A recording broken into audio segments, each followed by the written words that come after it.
一手把你带大，为什么要背叛我？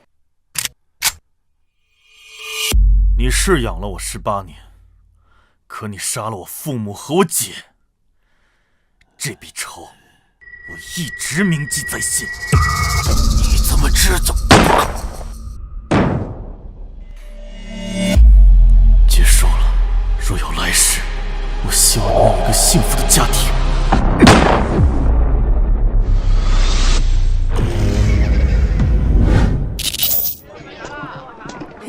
冰糖葫芦！哦，我要吃冰糖葫芦。来一串冰糖葫芦，多谢。喏。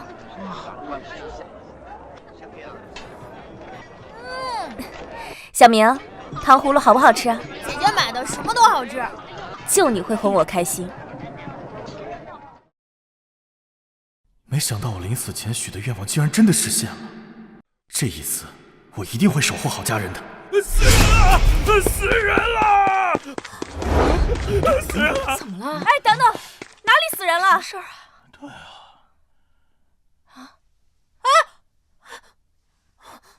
送你了。等等！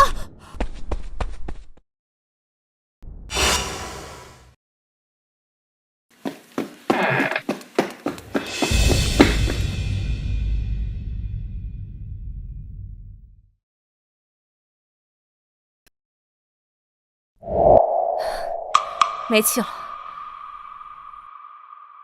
小明，你待在这里不要乱动，也别让旁人进来，我去报案。姐，你小心点，说不定犯人还在周围呢。好，我知道了，你自己多加小心。嗯。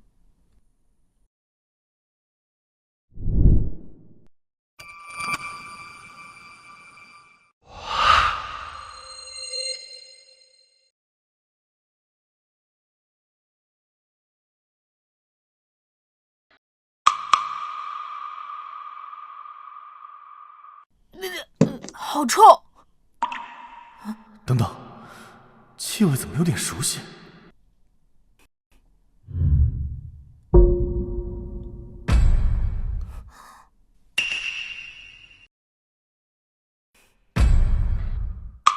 刚擦过的地。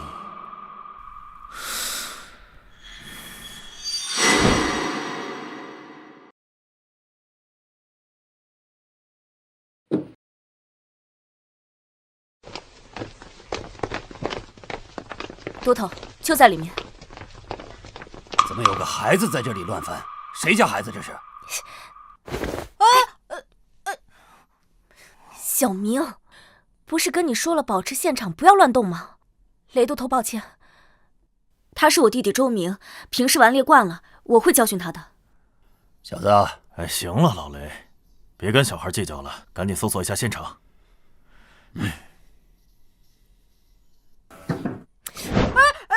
别打姐，我也是想帮你破案的。你不捣乱，我就谢天谢地了。待在这里啊，不准乱动。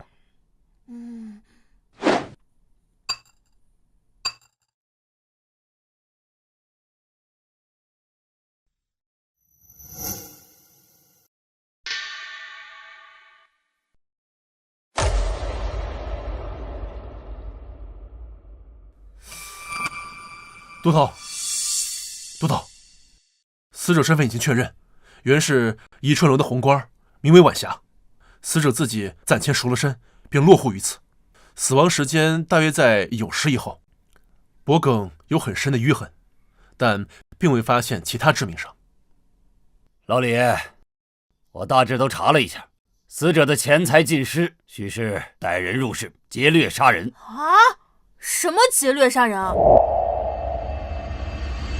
这不明显是熟人作案吗？又是你！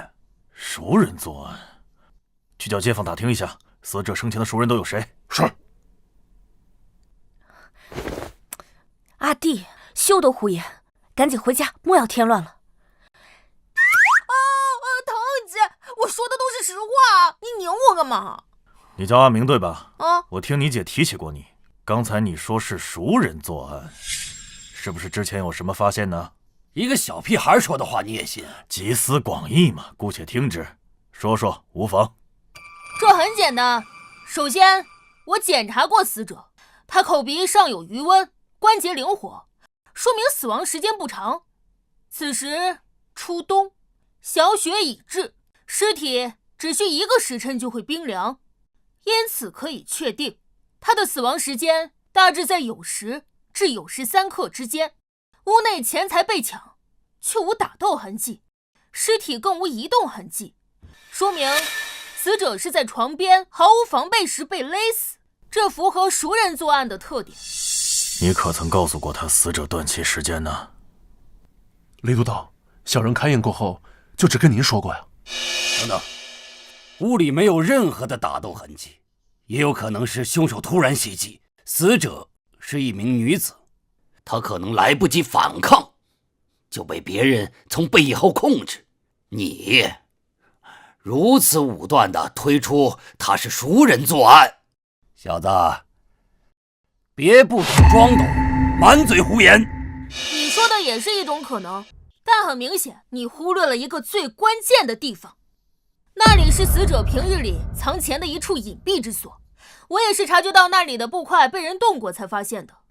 请问，死者至今气绝不足1个时辰，假如是劫掠杀人，他怎么可能会在这么短的时间之内这么精确地找到藏钱的位置？我检查过其他地方，均未被动。假如凶手真是在寻找时瞎猫碰死耗子，恰好发现，那么多少也会动些其他的布块。由此可见，凶手早就知道那里藏了钱，而这等隐秘地方，一般熟人也不会知晓，必是极为亲密之人才行。哼，以上，雷都头还有什么问题吗？黄口小儿，信口雌黄，凭一处佐证就敢下判断啊？破案岂是如此儿戏之事？哎呀，老雷，你和一个小孩计较什么呀？督头，那3名与死者交往密切之人已经带到，带进来。是，带进来。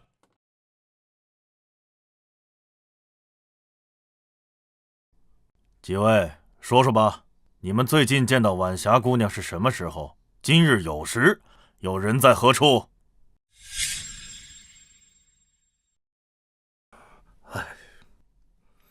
小生与晚霞姑娘，乃是宜春楼的旧相识，我俩情投意合，常常吟诗作赋。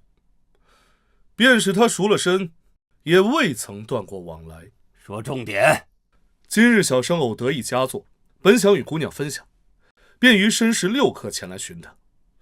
只是她言身体不适，留我喝杯茶，便请我走了，之后再未见过。酉时左右，我也回到家中读书，左邻右舍皆可作证。你呢？你们该不会是怀疑我杀了他吧？我今天就没见过他。有时我在朱雀门下了差，而后手痒就去了赌坊，正赌得起劲儿，就被你的人带来了。他娘的，坏了老子的雅兴！属下确实在赌坊找到的他。是你？周燕，你认识他？都头，今天下午我和阿弟在街上逛街时，正是此人突然窜出，大喊死人了，才将我引来此处。这么说来，你才是第一个发现案件之人。周燕，还记得当时是什么时辰吗？刚过酉时3刻不久。酉时3刻，你来此作甚？如实回答。大都头饶命啊！若不是我杀的，我什么都不知道啊！知道什么说？说，都头，我和晚霞也算是老相好了。今天一早，他给我送信，约好了酉时与他相约。我当时也没想什么呀，酉时3刻我便来赴约，但是晚霞，美人我来了，都等不及睡着了是吗？晚霞，晚霞，晚霞，死人了，死人了！小人当时都吓傻了，所以我一边跑一边乱喊，这才引来这位女捕头的注意。可是，都头大人，这晚霞姑娘真不是我杀的呀！都头，根据街坊们说，这个金老板与彩霞姑娘交游甚好，甚至还扬言要纳她为小妾。来呀，给我拿下！是，冤枉啊！大老爷，带回衙门。等等，不用浪费这个时间，他不是凶手。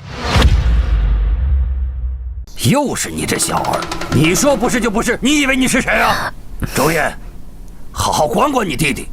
哎呀，我的小祖宗，你少说两句吧。我可不是乱说的，我有证据。证据？行，你现在就拿出证据来。你今天拿不出证据来，老子今天就治你姐一个管教纵容之罪。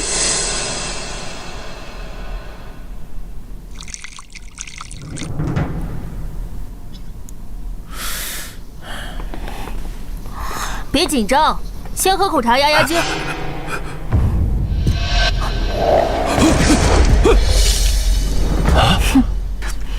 嘿，他是左撇子。左撇子怎么？终于意识到了吗？还不算太蠢。晚霞脖子上的勒痕是左深右浅，走势也呈左高右低的倾斜，很明显，凶手的惯用手是右手，而他……周小郎君，你是什么时候发现他是左撇子的？很简单，他进来的时候我就观察到了。他左手中指第一关节处茧子很厚，正常而言，只有常年握笔才会如此。而他的右手相同关节处，则光滑得多。以上足以确定，他平日里都在用左手写字。另外，他左手掌缘，虎口处茧子又厚又硬，这是常年使用剪刀才会留下。与之相对，他的右手对应部位处则很干净，但他的右手食指和中指根部却又有茧子，说明他平日里会用右手辅助按压和固定物品等。以上，他是左撇子的概率超过了90%。还有什么问题吗？就算他不是主犯，他和这件事也脱不了关系。酉时3刻来找死者，和死者遇害的时间相符，怎么看他嫌疑都重大。你买凶杀人会准时赶到现场，然后把自己当成第一嫌疑人，网上买东西给好评是吗？你，你胡说八道什么呢？疼姐，轻点姐！你还敢胡说八道？这2位都头是我们府里的中流砥柱，人家破过的案子比你吃过的盐都多，你那点小聪明算什么？都头，对不起啊，我弟被我宠坏了。哎，行了，都多大人了，至少他给我们节省了时间吧，是不是？这个周小郎君，你非常不错啊。不过咱们破案可不是过家家，你的好意我心领了。只不过呢，这里是凶案现场，你就先回家去吧。啊，来人，给那个周小郎君带回家去。哎，不用，我自己会走。不过看你人还不错，临走前就送你一条线索好了。我看你是皮痒了是不是？你能有什么线索？李都头，我要告状！你也看到了，我姐天天这么打我。按大宋律法，无故殴打10岁以下孩童，当罚钱800，劳作7日。念在她是我姐，劳作就免了，直接把她罚的钱给我就行了。哎，小兔崽子！以大宋律，长姐为母，你状告长辈视为不孝，先鞭10物，以儆效尤，然后再审。不跟你闹了，周小郎君，有什么线索说出来吧。好好想想凶手是怎么来的。好了，我说完了，祝你们破案顺利，拜拜。哎，这什么意思啊？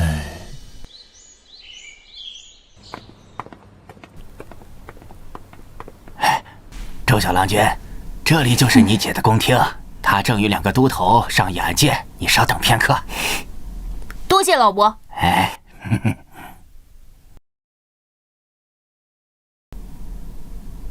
啊？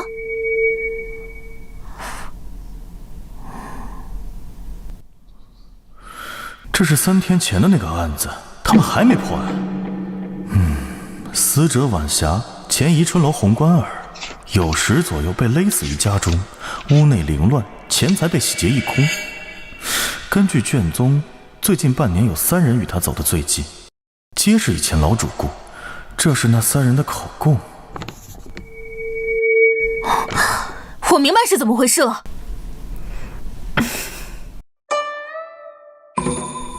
小明，你怎么在这儿？小明，你怎么在这儿？姐，你还记得我这个没饿死的弟弟啊？我还以为你把我忘了呢。那不是府里最近太忙了吗？再说了，我不是给你留了米面吗？你觉得我会做饭？我下次注意。等等，你是不是翻看我卷宗了？臭小子，欠打是不是啊？哎呀，姐，我这不是看你3天没回来，怕你太累，想帮你破案吗？再说了，以前爹在的时候，他也经常拿卷宗回来看，我也没少偷看。那能一样吗？以前爹娘在的时候，凡事都有他们顶着。现在你不捣乱，我就谢天谢地了。哎呀，姐，知道这案子压力大，所以特意来帮你。离破案期限还有2天，没问题。你怎么知道府尹限定的期限啊？哎，简单，平日里命案虽重，却不会让捕快有家不能回。这次反常，压力定来自上官。我听闻，这任汴京府尹已任职5年，却一直未得升迁。加上半月前吏部侍郎告老还乡，他一定会生出想法。这个时候汴京府里发生命案，你说他急不急？至于5天，是我猜的。阿明，我发现你真的不一样了。我这是3年不明，1鸣惊人。说你胖，你还喘上了？那你这么厉害，你知道凶手是谁吗？哼，我当然知道。周燕，你让人找我们来说案情有新进展了，是怎么回事？关于这一点，还是让我来解释吧。钟明，你怎么在这儿啊？我弟弟是来看我的。看你就看你，扯什么破案呢？这案子我已经破了。什么？可当真？不是，你真信这一个9岁小孩说的胡话呀？府尹大人给我们的时间就剩2天了，这个时候听听小郎君说什么也无妨嘛。咱们都破不了的案子，凭这小屁孩？我本来就是来帮我姐的，你们爱信不信。哼，小年纪口气还不小，我还就不信了。我们这些老吏破不了的案，你能破？那要是我真破了呢？真破了，老子随你处置。好啊，那你敢不敢和我打个赌？怕你不是好汉。哎，老雷，你和一个小孩，你赌什么赌？你别拉我，今天非杀下他的气焰不可。赌注是什么？要是我赢了，你从今往后在府衙里见到我姐就得客客气气的，她说什么你就听什么，不许犟嘴。我输了当你儿子都行。你输了呢？我怎么可能会输啊？小兔崽子你！好，我要是输了，我姐随你处置，这总行了吧？一言为定。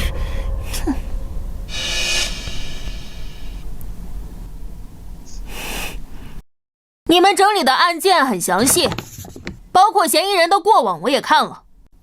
整个案件其实并不复杂，凶手就在他们3个之中。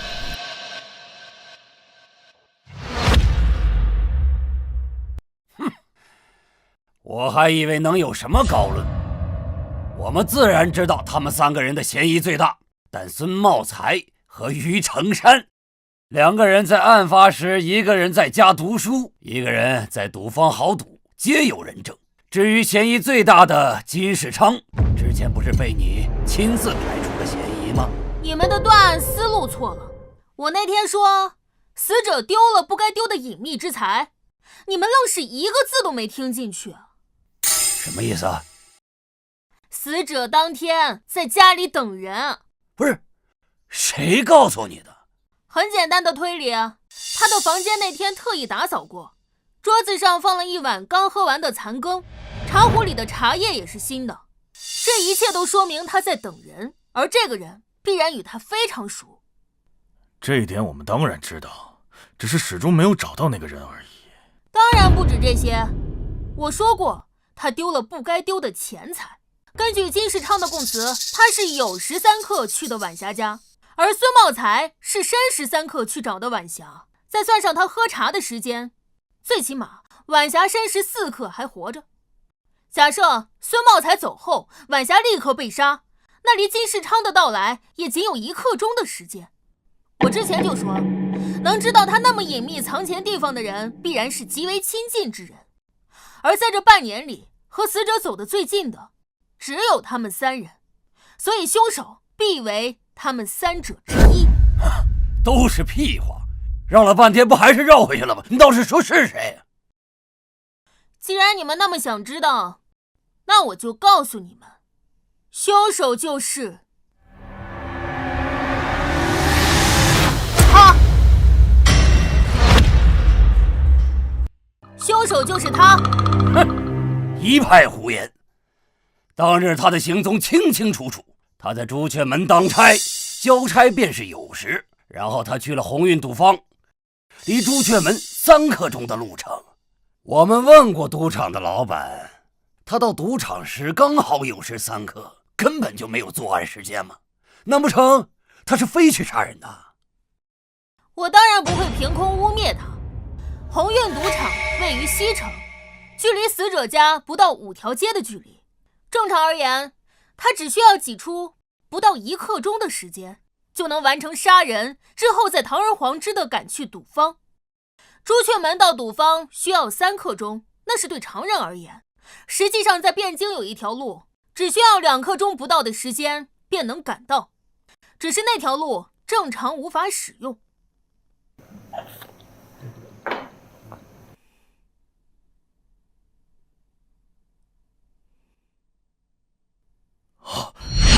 你说的可是汴河？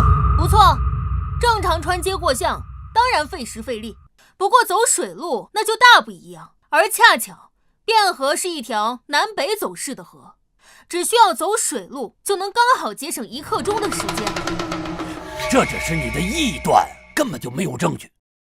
况且汴河只有在漕运时允许行船，现在如何能行走？谁告诉你他坐船了呢？汴河的水流并不湍急，如今虽是初冬，却未上冻，只需小心潜水就能掩人耳目。因此他到达死者家中的时候，必然全身湿透。我检查过案发现场，椅子上有潮湿的痕迹，地面上也刚刚被擦过，想必就是为了遮蔽滴落在地上的水渍。还有凶手和死者的关系，死者家中必然有凶手的备用衣物，所以他必然是蓄谋已久。到达死者家中的时候，没有任何犹豫，勒死对方，然后处理掉水渍，换上备用的衣物，赶去赌坊。前后时间正好对应，刚刚好把他摘了出去。你的这个想法太异想天开了。我问你啊，既然你说晚霞专门在家里等他，为什么又要让人请金世昌酉时过去？谁告诉你金世昌是晚霞请的？于成山早就知道金世昌与晚霞的关系，于是他就想嫁祸栽赃。根据金世昌的供词，晚霞并不是当面邀请了他，而是一封有晚霞笔迹的信送到了他的布庄。很明显他被骗了。于成山在确认好作案时间，并邀请金世昌赶去晚霞家，而他到达的时候正好撞上刚死不久的晚霞，再加上2人本就有私情，到时候有嘴也说不清，案子一下就变成铁案。唉，可惜啊。于成山平日里并没有接触过他，不知道他是左撇子，要不然呢，这案子都已经结了3天，我姐也不用跟着你们在这受罪。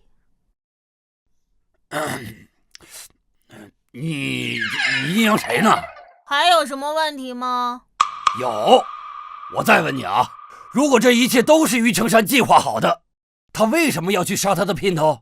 更别提他一个普通的小吏，怎么想到如此周密的计划？我几时说过于成山是普通人？他是北辽的细作。什么？阿明，你知道自己在说什么吗？不可能，那于成山是城门吏，他的户籍我们早就查验过了，他是泸州人士，12年前前来汴京投靠亲戚，泸州府那边户籍、年龄、时间都对得上，冒名顶替而已。那天在案发现场，于成山虽表现外表粗鄙，可他却站姿挺拔，走路时右手摆动极小，这是常年军武的特征。还有他走路时有轻微的外八，双腿罗圈虽不明显，但还是能观察得出，这起码是得有10年马背经历才会留下的。我可不记得咱们大宋泸州有这么一支骑兵。不是你，继续说。他的拇指关节下有一圈很明显的环，说明他常年戴扳指。还有他拇指指头肚处有一圈很厚的圆形茧，位置非常精确，说明他年幼时就开始练习弓箭。但是他来汴京的这10年里，痕迹还是未消退，说明这些年他私下里还在练习弓箭。你们说，一个军武出身、擅长骑射的精锐，来了汴京担任城门吏，甚至不愿荒废武功，你们说他想干什么？小郎君分析的确实有几分道理，可是你并无实据。这于成山毕竟是城门司的人，如果我们贸然抓人的话，仅以推论肯定是定不了罪。万一时间拖长，城门司前来要人的话，恐怕不好收拾。所以他是细作的事，你有几成把握？10成。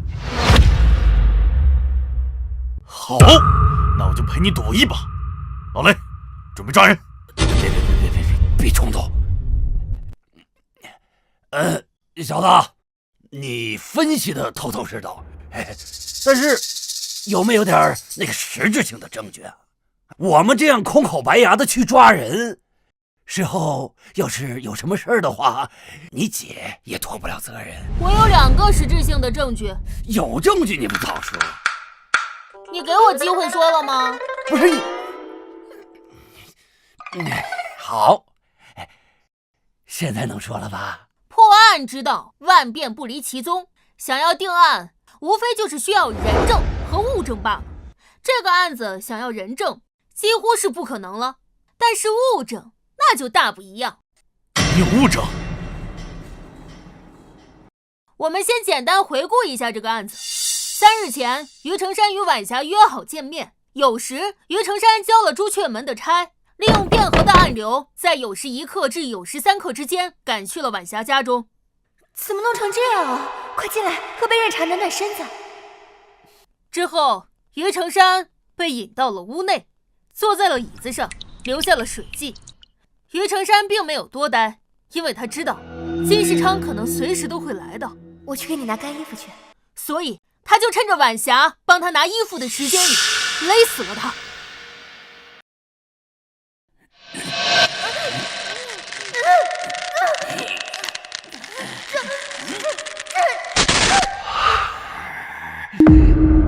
那之后，他快速地换好干净的衣物，再将屋内所有的首饰和钱财全部带走，赶去了赌坊。就在他走后不久，金世昌来到。晚霞，美人我来了。发现没有，整个案件有2个最重要的物证：钱和那套湿衣服。没错，他本可以杀完人之后不拿钱，但他是个老赌鬼，必然负债累累。这种有机会让他翻本的钱财，他一定不会放过。但晚霞之前是一名出名的红官，就算赎身后剩下的积蓄也剩不少。反倒是于成山，每月的俸钱不过1两2钱，所以你们只需要在他家中搜出一笔可观的钱财，便可以此为由将他带回府衙审理。他这种人经不起审的。好，有这理由就足够了，城门司那边也不会说什么。只是那套衣服怎么成为证据？已经过去3天了，恐怕他早已经处理了。就算是咱们找着那套衣服，万一他到时候要是不认呢？只要你们把我带去，我会让他承认的。啊？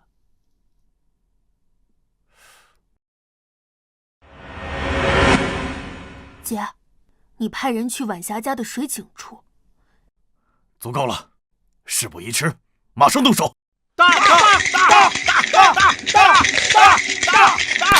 开！18点爆的，我又赢了！宇哥，你今晚这手气还真棒啊！嘿嘿，还行还行。这么晚了，是谁来了？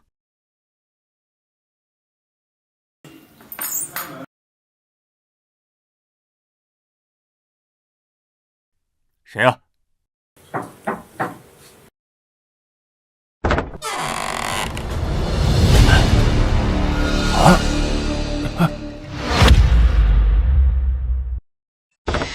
是你！别动，把刀交出来！于兄，怎么回事？汴京府办案，统统别动！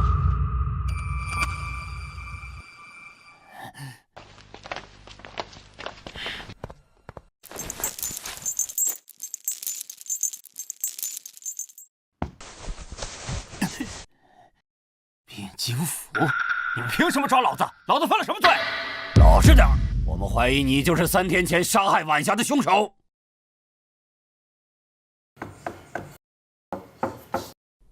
阿明，你干嘛呢？哎，找证据，说了你也不懂。臭小子！你们到底要干什么呀？3天前那婊子死和我有什么关系啊？我都告诉你们了，下了差之后，我直接去的赌坊，哪有时间去杀他？没错，于兄在我们城门司任职10年，他什么人，我们最清楚。你们汴京府的案子破不了，就栽赃到我们城门司头上，还要不要脸啊？闭嘴！我们来抓他，自然是有证据的。证据？证据在哪儿呢？倒是拿出来啊！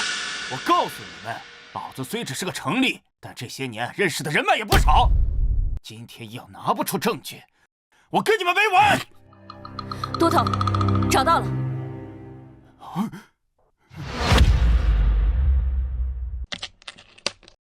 都头，清点完了，桌上董资共计23两8钱。都头，你们汴京府不是来抓人犯的吗？这怎么还查上赌了？我们4个人总不至于连这20几两银子都没有吧？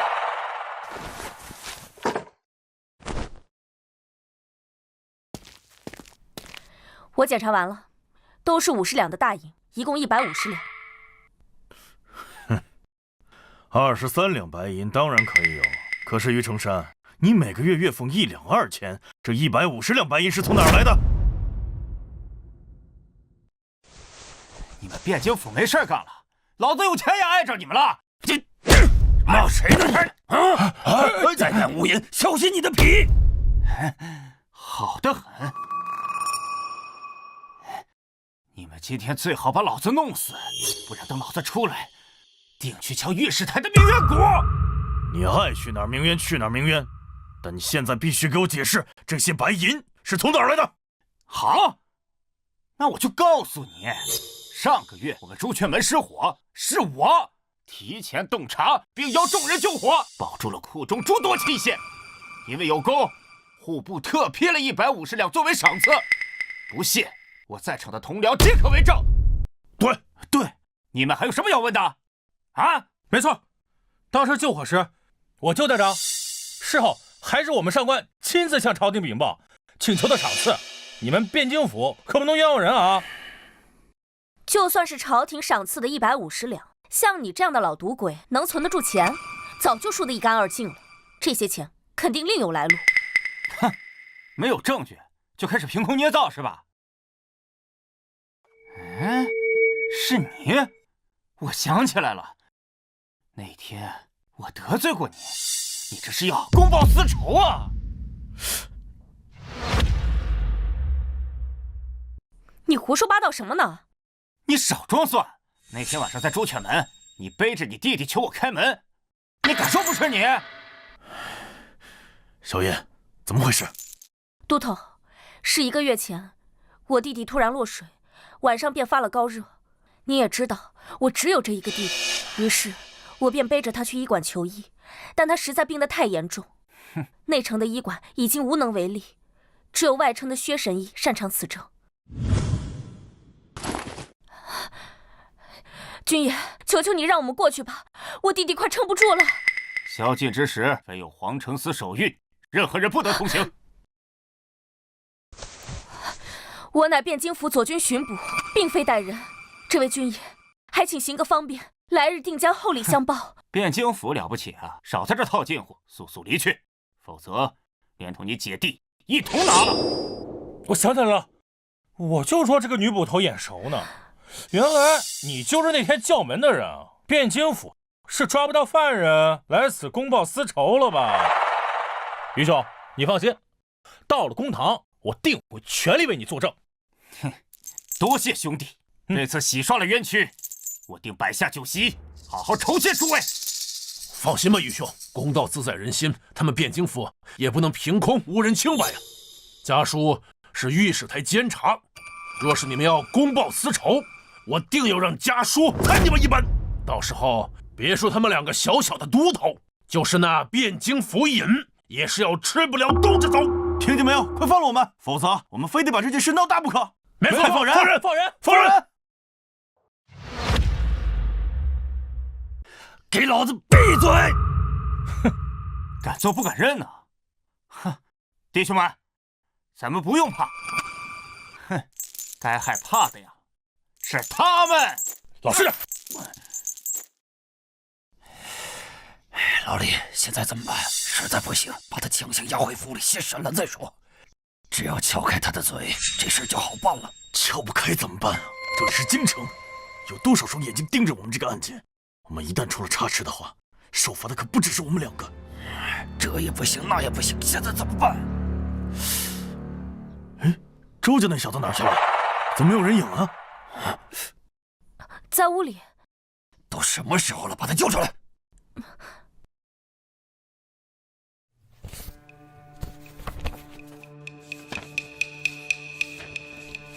小明，快出来，雷都头找你呢。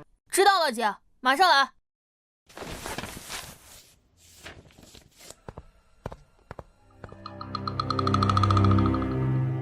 他马上就来。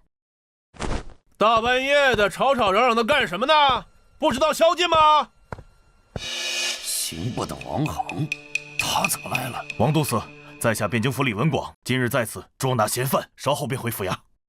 哦，原来是汴京府的同僚在此办案啊，失礼了啊！不知是何案件，竟要深夜拿人呢？王都司，救命啊！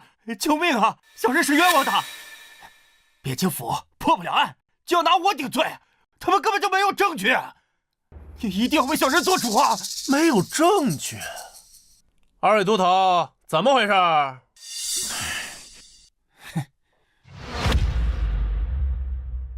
啊，都司，此人与3日前的杀人凶案有密切的关联，嫌疑巨大。只要让我们带回去审理的话，自然就会水落石出。带回审理？这么说，你们是真没有证据？这王都司，这是我汴京府的案子，似乎与你刑部无关吧？放肆！我刑部监察天下典狱，复核诸多案件，你们没有证据就敢捉人，有栽赃陷害之嫌，正是我刑部监察之职。今日你们若拿不出铁证，休想把人带走。都司英明，你们听见没有？要是拿不出证据，就赶紧把我放了，否则王都司在此定治你们一个滥用职权、栽赃诬陷之罪。周捕头，那东西已经捞上来了，果然在死者家井里。谁栽赃诬陷了？好啊，差点把你给忘了。都司，就是这女捕头陷害我。那天晚上，她要出城去，我为与她方便，她便怀恨在心，蓄意报复。啊，女巡捕倒是很少见呐。听闻过世的前任大理寺卿家有一千金，不爱红妆，爱武装，整天嚷嚷要当什么神捕，便是你吧？要我说呀，这破案捉贼乃是男人干的事儿，你一个女孩子家的，断什么案子啊？不如在家多学学女德，免得日后啊找不到一个好夫家。我寻不寻得到好夫家，就不劳都司费心了吧？但断案之事不分男女，我没诬告，他就是凶手。都司您都看见了吧？这都到这个时候了，还这么气焰嚣张，简直是无法无天！您可要为小人做主啊！口说无凭，既是断案，便要拿出证据。若拿不出，就休怪我明日将此事禀告上书，治你们一个诬告辱人之罪。要证据是吗？好，我便给你证据。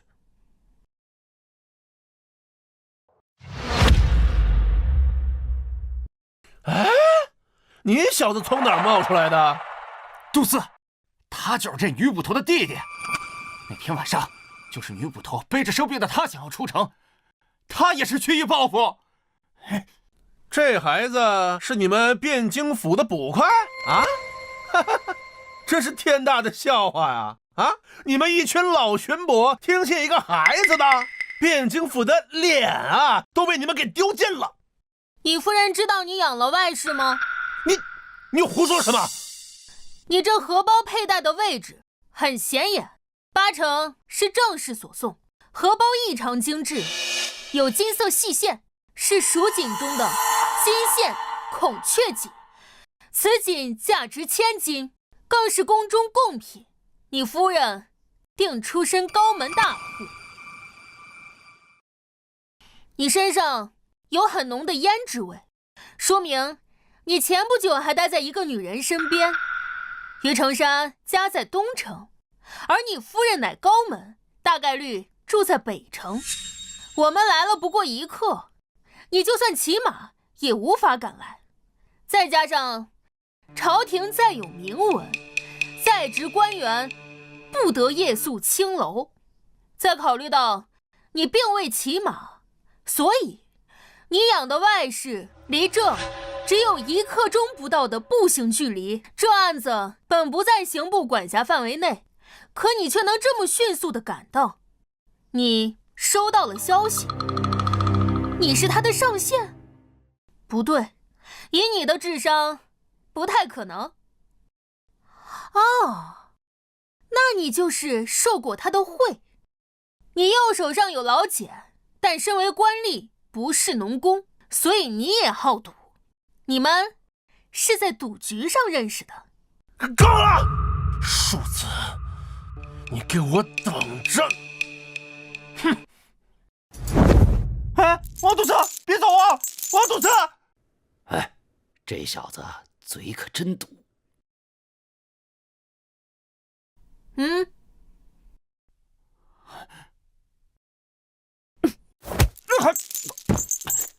都到这份上了，咱们就开门见山。你自己认罪，咱们大家都省事。之后再主动供出上线，我们算你戴罪立功，说不定还能保你一命。如何？你都知道什么呀？你说呢？老子没罪，你让老子认什么？唉，看来你是不见棺材不落泪。姐，给他证据。好嘞。认识吗？这不可能！你们怎么找到的？若要人不知，除非己莫为。你们3个认识这套衣服吗？这不是于兄3天前穿的衣服吗？对呀，这件衣服见他穿过不少次，怎么成这样了？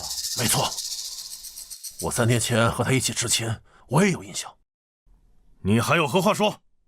周小郎君，我老雷是真佩服你啊！这物证都能被你找着，这衣服在哪儿找的？怎么还是湿的？很简单，他没有时间处理这套衣服。当初他时间太紧，又要赶去赌场，营造自己不在场证明，而晚霞家离赌坊还有一定的距离。他若直接拿走湿衣服，但凡路上被人看见，就会有风险。而发生命案后，衙役将会仔细搜查周边，他若直接在屋子周围处理掉，也不保险。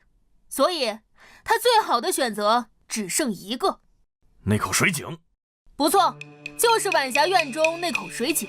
我从案发当天就注意到他院中那口井。当初我意识到他是怎么杀人时，我就在想，这么短的时间，他应该怎么处理掉那套湿衣服？晚霞家离赌坊虽近，却也有几条街的距离。他若直接带走，但凡被人看见，就有隐患。而他如果随意扔在周围，待汴京府搜寻时，也极有可能会找到。哪怕是扔回汴河，也有被人打捞的风险。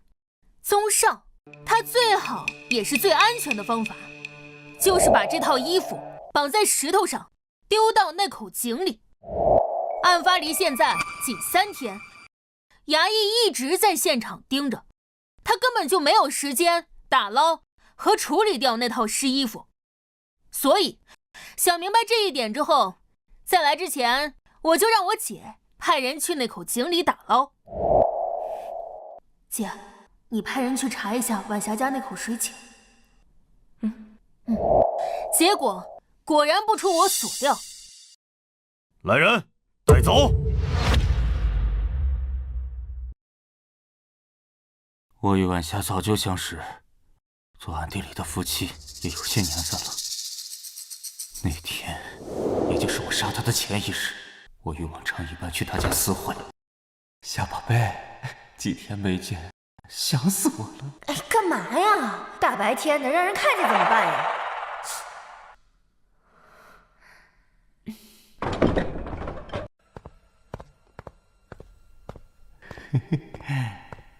就咱俩这关系，还怕被人看见？别动我！你坐下，我有话要跟你说。那之后呢？他说了什么之后，你想杀了他？他就是个婊子，他该死！他之前明明说过了，赎身之后只想和我过日子，杀他都是便宜他了。这里是汴京府，仔细招来。好，我说，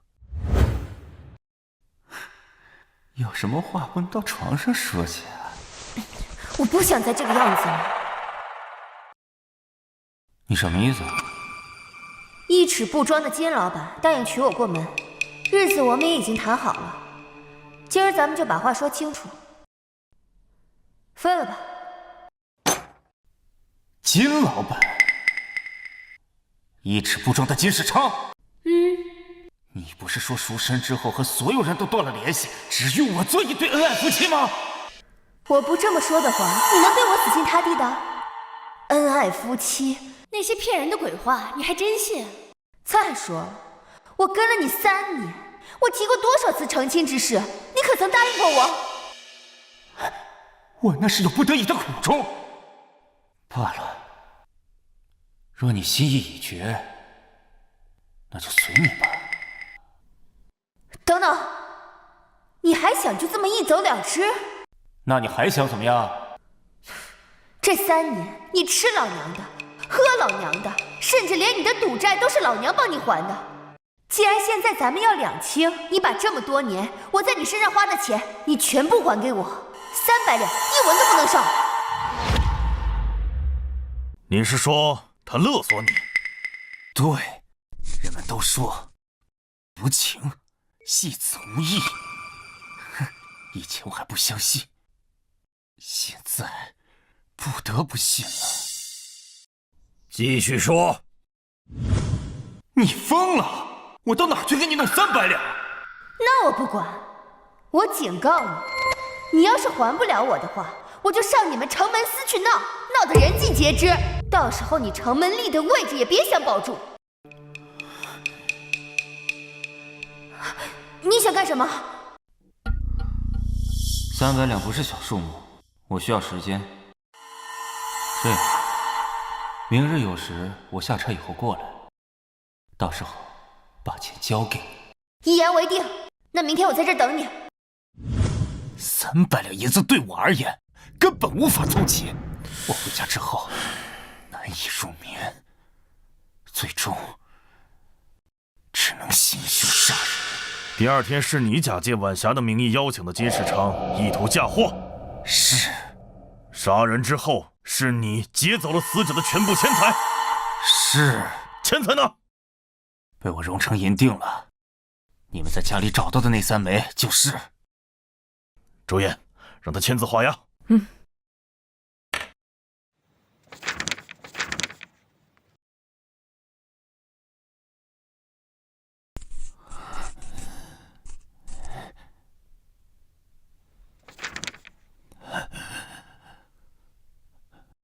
终于结束了。晚霞案的罪名你已经认了，那我们就聊聊别的罪名吧。辽国让你来我们这里的目的是什么？你的上线是谁？我不知道你在说什么。这时候了还冥顽不灵？诸位辛苦了。本官听说你们连夜抓住了3日前命案的真凶，特来一看，没有打扰到各位吧？他是谁？沈清，刑部仅次于尚书和侍郎的郎官，他怎么会来？哦，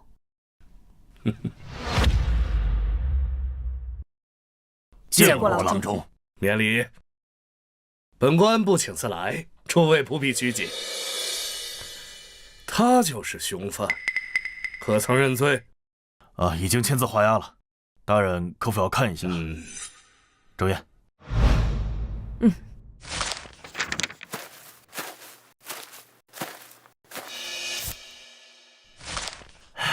郎中，请。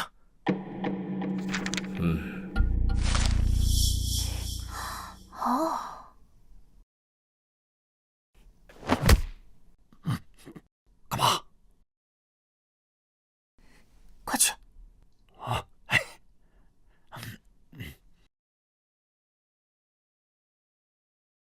啊，这小子怎么还在这儿呢？李无头，你们汴京府难道离了孩童就不会办案了吗？怎么回事？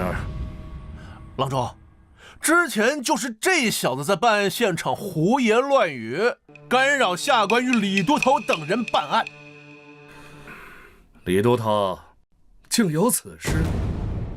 郎中，周小郎君可是难得一见的小神童啊！这次办案他可帮了大忙了。哦，周明见过沈郎中。周明，莫非是前大理寺周死清的公子？正是。周燕呢是他的姐姐，现在在汴京府担任巡捕。这次呢，周小郎君也是帮他姐姐办案，虽有逾矩，但也情有可原。既然李都头都这么说，那本官也不好再多说什么了。郎中，李都头，口供我已经看过了。既然罪犯已经认罪，那按规矩便应该送给我刑部复审。这择日不如撞日，本官现在就把他提走，好吗？郎中，这恐怕不符合规矩吧？如果按程序来说，此等重要的犯人移送刑部的话，需要刑部的文书，还有中书门的命令才行。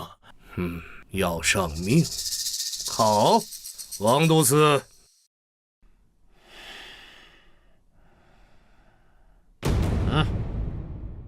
这是刑部文书，中书门下的命令，看清楚，人我可就带走了。王都司，把人带走。等等，你们不能带走他。为何？他是辽国细作，悬案未结，依讼律，当由汴京府审讯到底。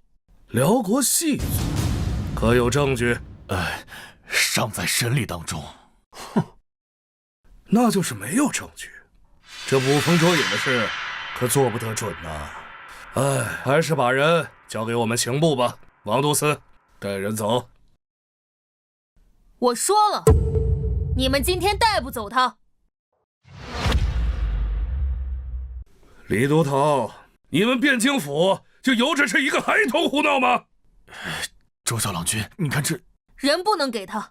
好，好得很呐，李都头。这刑部和中书门下的文书我已经给你。之前我顾及你们汴京府的面子，一忍再忍。若这孩子还是不知好歹，阻扰公务，休怪本官翻脸无情了。是谁将沈兄气成这样啊？陆兄，些许小事，没想到把陆兄也惊扰来了，罪过罪过。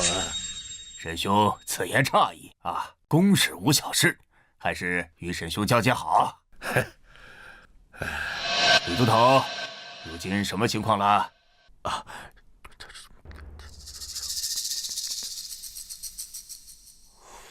胡闹！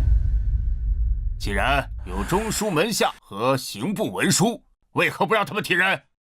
大人，不是我等刻意阻扰，是周小郎君言于承山他是辽国的细作，姿势体大，我等不敢轻放啊。还周小郎君，哼，一个9岁娃娃的话你们也信？真是滑天下之大稽！冤枉啊！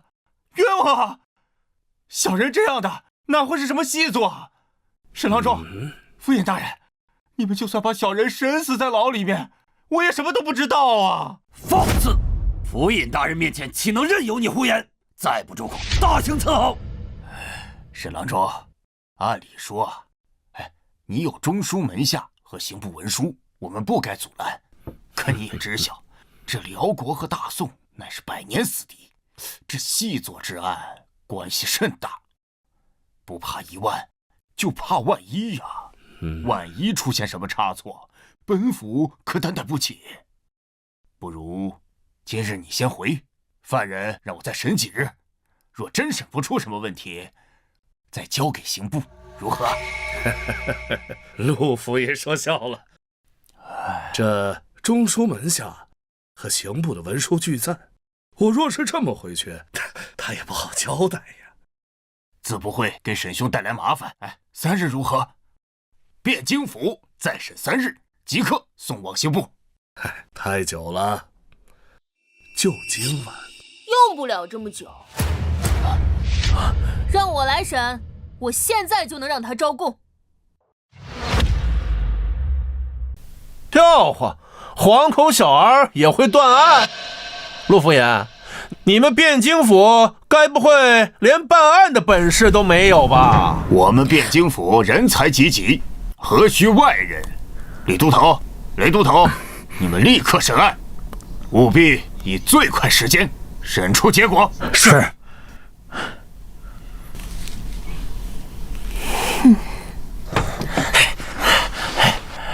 郎正坐。既然如此，那本官就在这儿等着。本官也想见识一下这汴京府的审案手段。不过你们可抓点紧啊！这在天亮时若审不出个证据，那我可就要将人带走了。哼，开始吧。于承山，我且问你，你是否是北辽细作？冤枉！小人冤枉啊！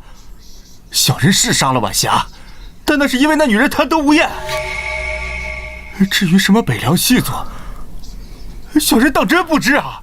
我问你，你拇指上弓箭极厚，非经年累月的老射手不可能有，而且拇指上带扳指明显，以上皆说明你非但早年善射，而近年也常常晚弓，你作何解释？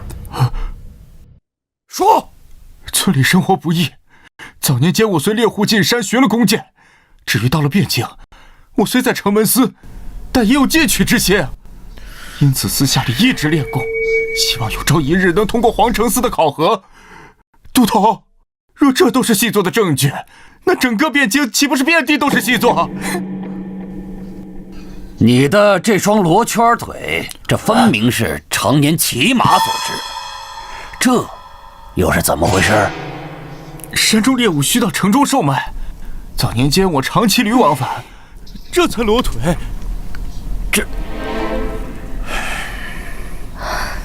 继续审啊！有什么疑点，通通全问出来啊！要不行，就上刑。我可是听说这汴京府的刑具是独树一帜，比我们刑部可强多了。哎，顺便提醒你们一句，这离天亮也没多远了。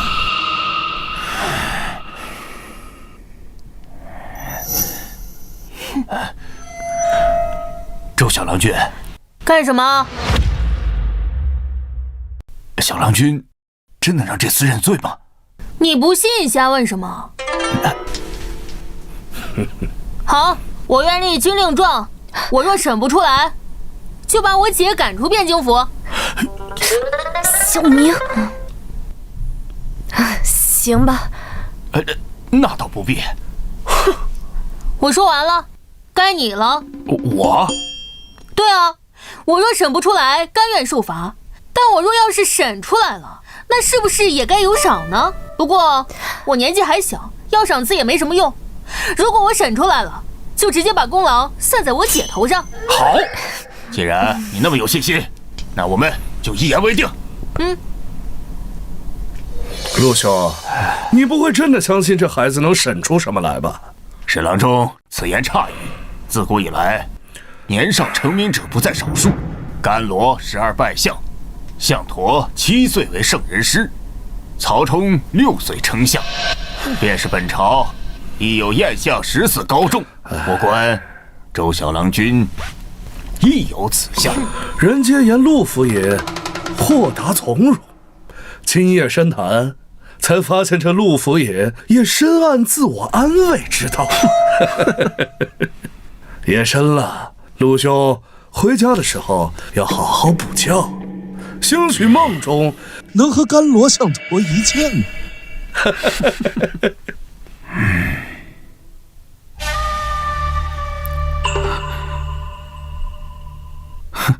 小子，他们那么些人都没有审动我，连大刑我都扛过来了，你该不会以为你能审出点什么吧？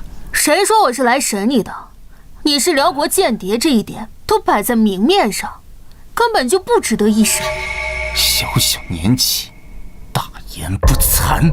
于成山，幽州人士，12年前奉辽国命令南下潜伏，伪造身份，混入汴京，后入职城门司，一直窃取情报，暗中串联上下，为辽国走私盐铁等违禁品。不敢相信我怎么知道这些的吗？好，那我今天就让你死个明白。都到这份上，你该不会还心存侥幸，认为自己能活下来吧？你说什么？我听不懂。听不懂我就揉碎了，好好给你解释解释，也让你明白你现在的真实处境。像你这样的探子，一般都是精挑细选出来的，培养不易。你虽职位不高，可朱雀门的城门里却是重要位置，平日里能接触到很多关键信息。就算你被捕，也一定会有人来救你。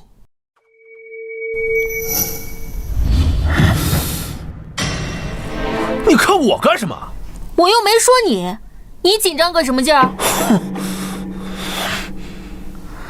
这也是为什么你之前晚霞案的时候那么轻易的就承认自己杀了晚霞的原因，因为你知道这只是一桩简单的杀人案，并且死者还只是一名被赎了身的贱妻。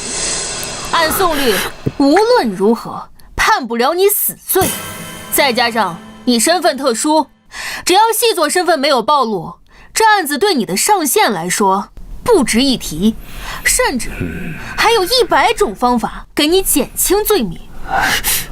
你说对吧，沈郎中？小子，你少在这血口喷人，我根本就不认识他。污蔑朝廷4品大员，你知道是什么罪吗？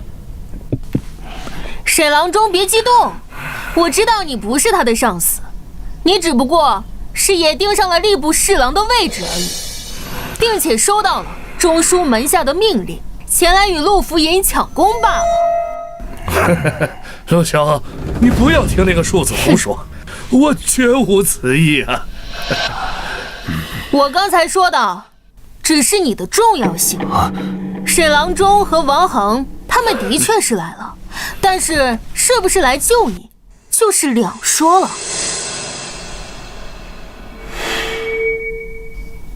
细作这种东西呢，潜伏的时候用处的确很大，但是身份一旦暴露，就会变得一文不值，甚至还会变成威胁，连带着一大票暗探全部带出来。之前你牵扯到晚霞案的时候，并没有人怀疑到你细作的身份，他们还有可能会尝试着拉你一把，但是你现在细作身份已经被怀疑，你我都很清楚，你根本经不起查。我们只要再多费几天的时间，你细作的身份根本藏不住。这种情况下，你觉得你的上线会怎样想？看来你也很明白，现在最想让你死的就是你的上线。我之前在你家说的话仍然有效，你主动交代，我们算你投诚，还会全力的保你一命，如何？我不是细作，交代什么？不愧是专业的暗探，你心里早就做好赴死的准备。你这种人替辽国死，唉，可惜。哼，庶子，你口口声声称他之为辽谍，可是他自始至终他都没有承认过，难不成就凭你一张空口就要定罪？唉，夏虫不可语冰。你说什么？我刚才就说过，他是辽谍这件事都已经摆在明面上了，居然还有蠢货不懂，那我就勉强再来解释一下。首先，第一点，他的身份户籍是伪造的，他是燕云16州的幽州人士，不是泸州人。哎，何以见得？刚才他不是已经解释过了手上茧子的事儿和罗拳腿的事儿吗？很简单，晚霞案现场桌子上摆放着一碗喝剩余的羹汤残渣，我检查过，此乃绿豆粉浆。绿豆粉浆是幽州的一种特色小吃，口感怪异，汴京极少有人会喝。大家都知道晚霞当天等的人是他，请问一个从小生活在泸州后来迁居到汴京的人，怎么会喜欢喝口感怪异的幽州小食呢？这是其一。至于其二嘛，认识吗？只不过是一块普通的石头，有什么稀奇的？这是眼石，莫非就是用来做泸州端砚的眼石？不错，泸州端砚名扬天下，而在汴京，这种石头却不多见。但是在泸州本地，却到处都是卖这种石头的商铺与小贩。奇怪，你一个泸州籍人士，竟不认识这种有名的家乡特产。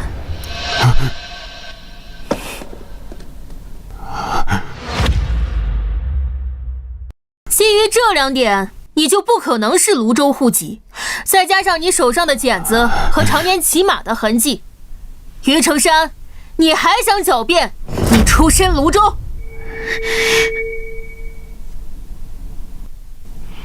我承认我在籍贯上撒了谎，但我不是细作，我是幽云的汉人，只是受不了辽人的压迫，这才难逃，但又怕引起宋人的怀疑，这才伪造了户籍。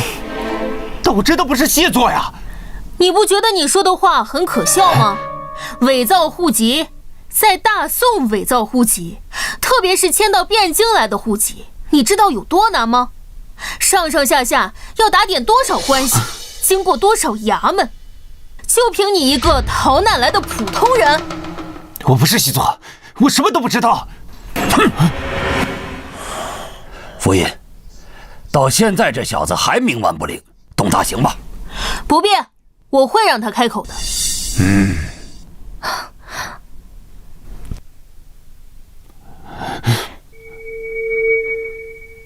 你想干什么？我想干什么？我想救你，蠢货！我说你替那些辽人去死，不值得。你以为我是在安慰你？我是真这么想的。你是幽州汉人，这些年一定不好过吧？幽云16州是我汉故地，被北辽霸占了近100年，他们从不把你当同胞，他们欺压你，奴役你，无论你们多努力，多么拼命，都始终不可能真正的融入他们。为了这些辽人去死，你真的甘心吗？别说了，我什么都不知道，我什么都不会说的。杀了我，快杀了我！你这样的反应，说明你并不把辽国当归属，一心求死。你有妻女。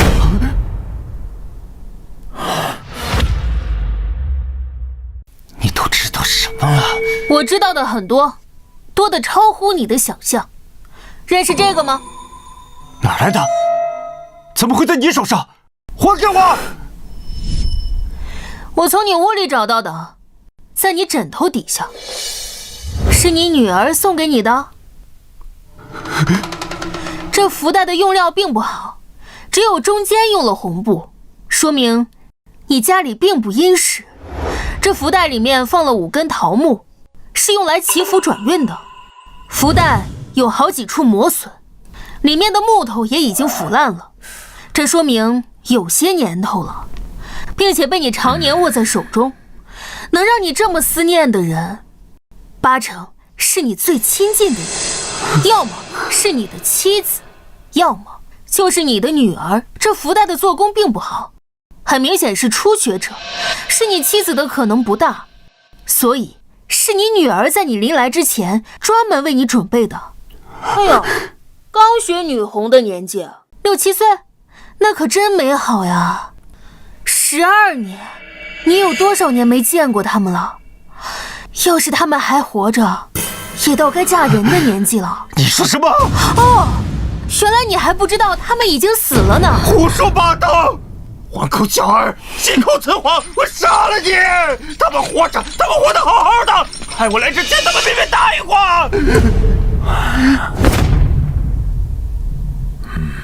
这么说，你承认你是被派来的了？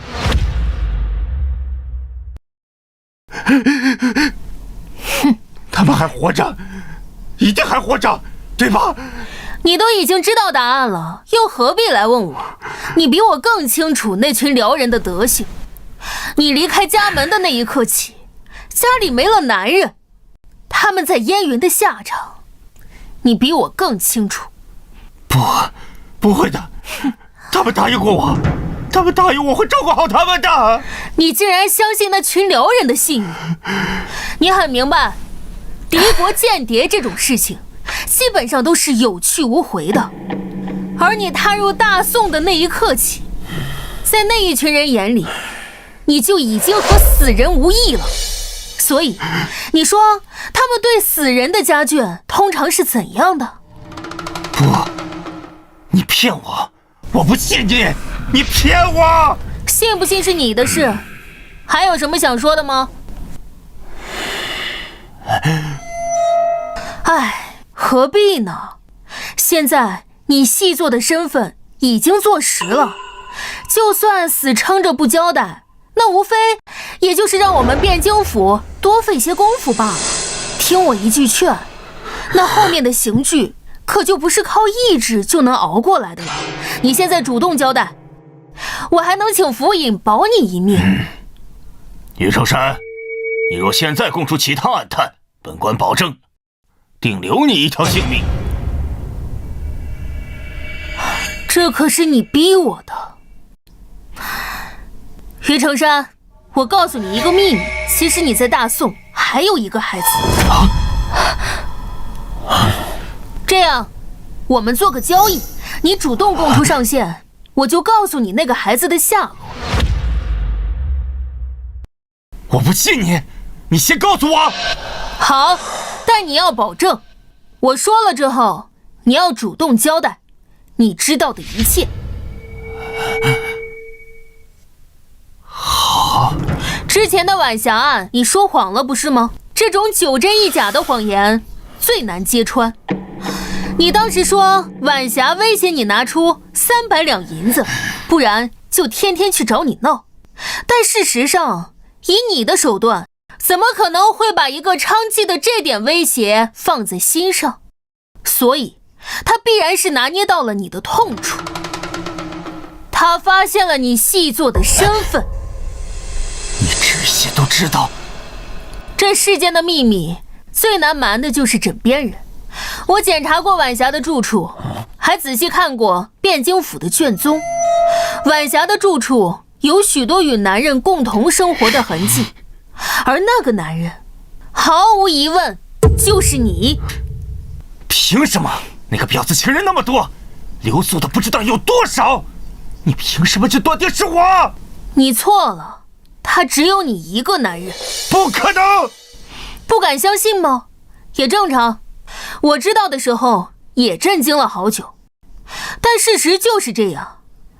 根据汴京府对街坊和金世昌以及孙茂才的口供，自从他赎了身之后，这3年来在他家留宿过的只有你一个人，其他人哪怕是孙茂才和金世昌，他都保持着一定的距离。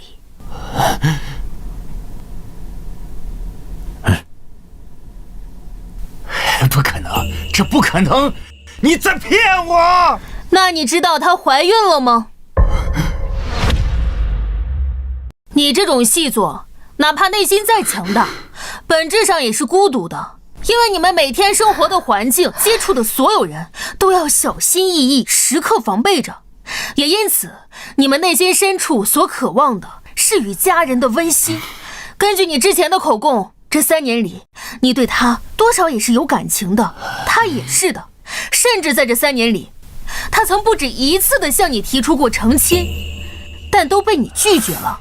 他本来已经想放弃了，但直到发现怀了你的孩子，后面的事，你比我更清楚。不可能！他说那些绝情的话，还逼我拿出300两银子，还说要嫁给金世昌，还说要跟我断绝关系。他找你要钱，是因为你又拒绝了他。他怀了你的孩子，若不找你要钱，怎样抚养腹中的孩子长大？金世昌确实向他提出过成亲，但根据他的口供，他亲口拒绝了他。他做的这一切，都是因为他怀了你的孩子，而你却亲手杀了他。你今晚是夜柴，我包了些炊饼，都是你喜欢吃的豆沙馅儿。当家的下差累了吧？来烫烫脚。我呀，还给你温了你最爱喝的烧酒，还给你炒了2个小菜。我或许会骗人，但尸检不会。在案发当天，仵作在死者腹中发现了一名胎儿，只有3个月大，是你的孩子。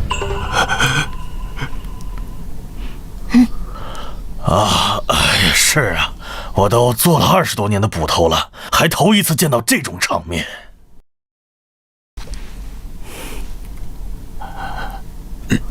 我怎么不知道时间？是，本来我们是不想告诉你的，但是既然都已经说了，晚霞，我该死！我都干了什么？我不配活着！杀了我！你们快杀了我！按照之前的约定，该交代了吧？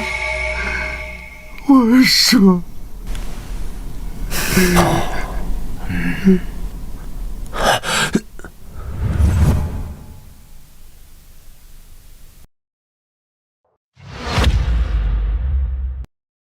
，2位都头，事不宜迟，立刻开审。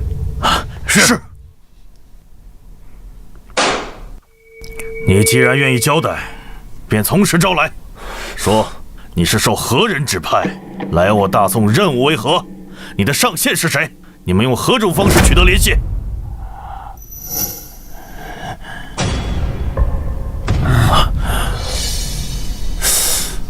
你看我做甚？2位都头啊，切莫听信这厮胡乱攀咬啊！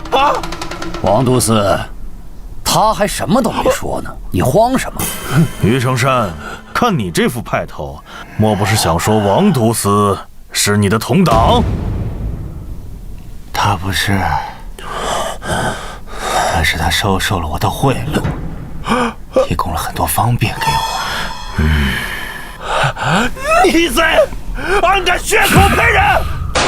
对不住了，王大人。来人，拿下！郎中，我冤枉啊！你救我，郎中！沈郎中放心，我们汴京府绝不相信此人的胡乱攀咬，待查清真相，定还王都司清白。陆府爷，我们后会有期。郎中，我冤枉啊，郎中！继续审。小叶，随我来一趟。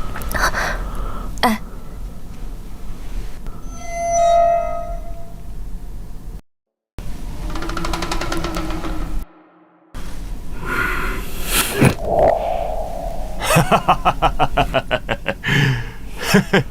周小郎君，此次你可是首功，本官要好好赏你。多谢府尹好意，不过我年岁尚小，要赏赐也没什么用。若府尹真想赏，不如赏我姐。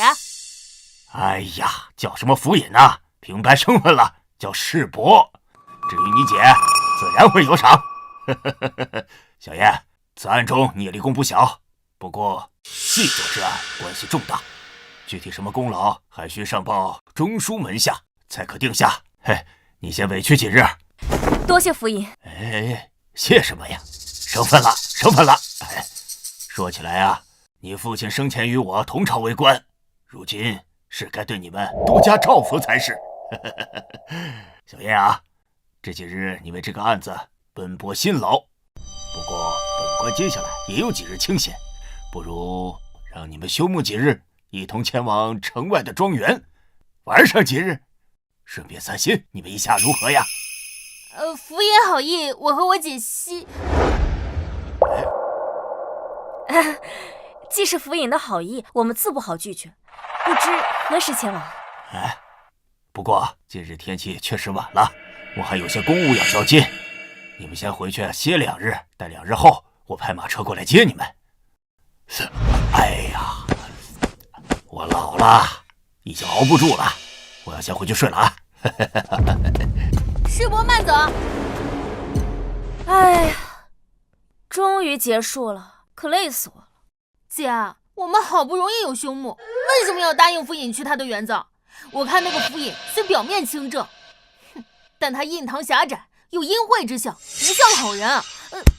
不可胡说，府尹官威极好，且对我有恩。若不是他力排众议，我这女子之身也当不上这汴京府的捕快。以后啊，不可胡说了。哦，那我不说他了。哎呀，累死了，我们赶紧回家吧。不过阿明，我竟没在尸检文书上看到晚霞怀孕了，还好你细心。不过这于成山也太坏了，自己的孩子都下手了。哎，姐，我骗他的，你还真信？不是，那你说晚霞对他一片真心也是？没错，他那个时候心态已经快崩了，我只能想办法添一把火了。还好他心已经乱了。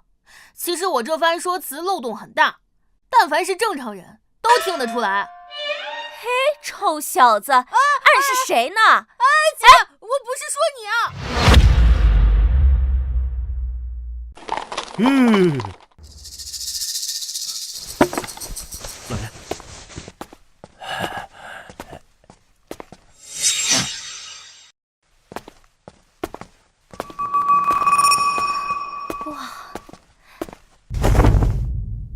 两位贤侄，这位是吴管家，跟了我30多年，对庄内之事了如指掌。今日我有事，就让他带你们先熟悉熟悉庄子。吴管家，这2位贤侄是我的贵客，你先带他们见一见夫人，再好生安排住处。是老爷。阿明，你发现什么了吗？没事，可能是我多心了。2位随我来，请。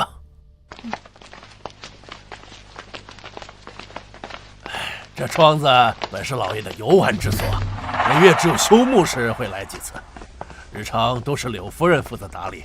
这边，吴管家，你怎么了？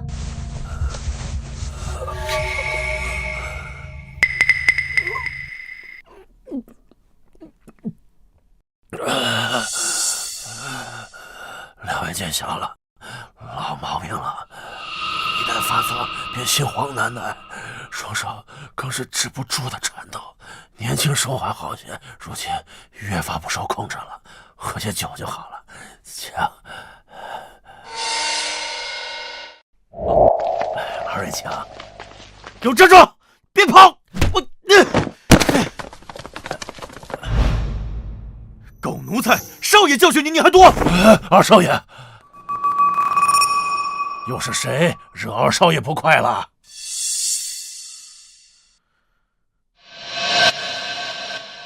还不是这个狗奴才！算了，不说了。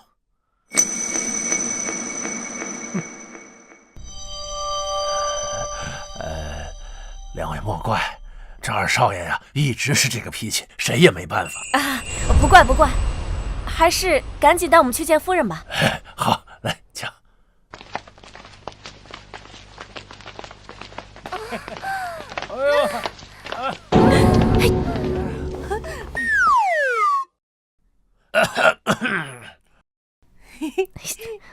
夫人，我的客人来拜见您了。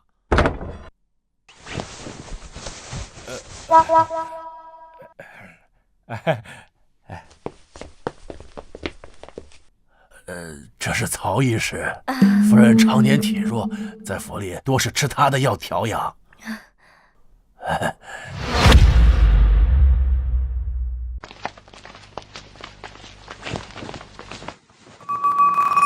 两位便是周侄女和周贤侄吧？夫君之前与我提过你们，对二位可是赞不绝口呢。夫人客气了，属下在汴京府任职，这些年承蒙府尹大人照顾。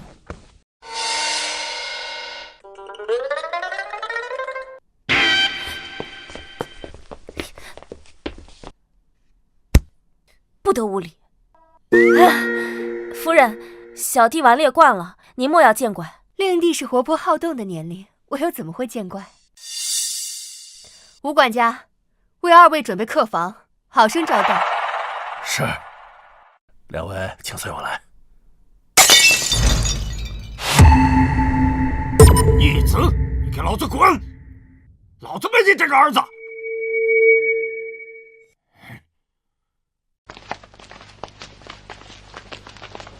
老爷，什么事儿把你气成这样？能有谁？就这个孽障，气死我了！哼！老爷，都是一家人，有啥话慢慢说啊。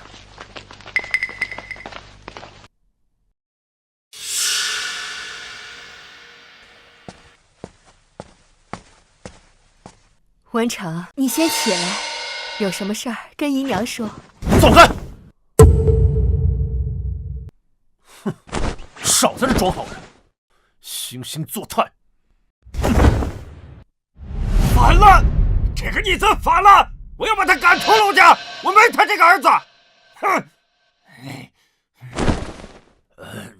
这里没事了，都散了吧，散了吧。我带两位去客房。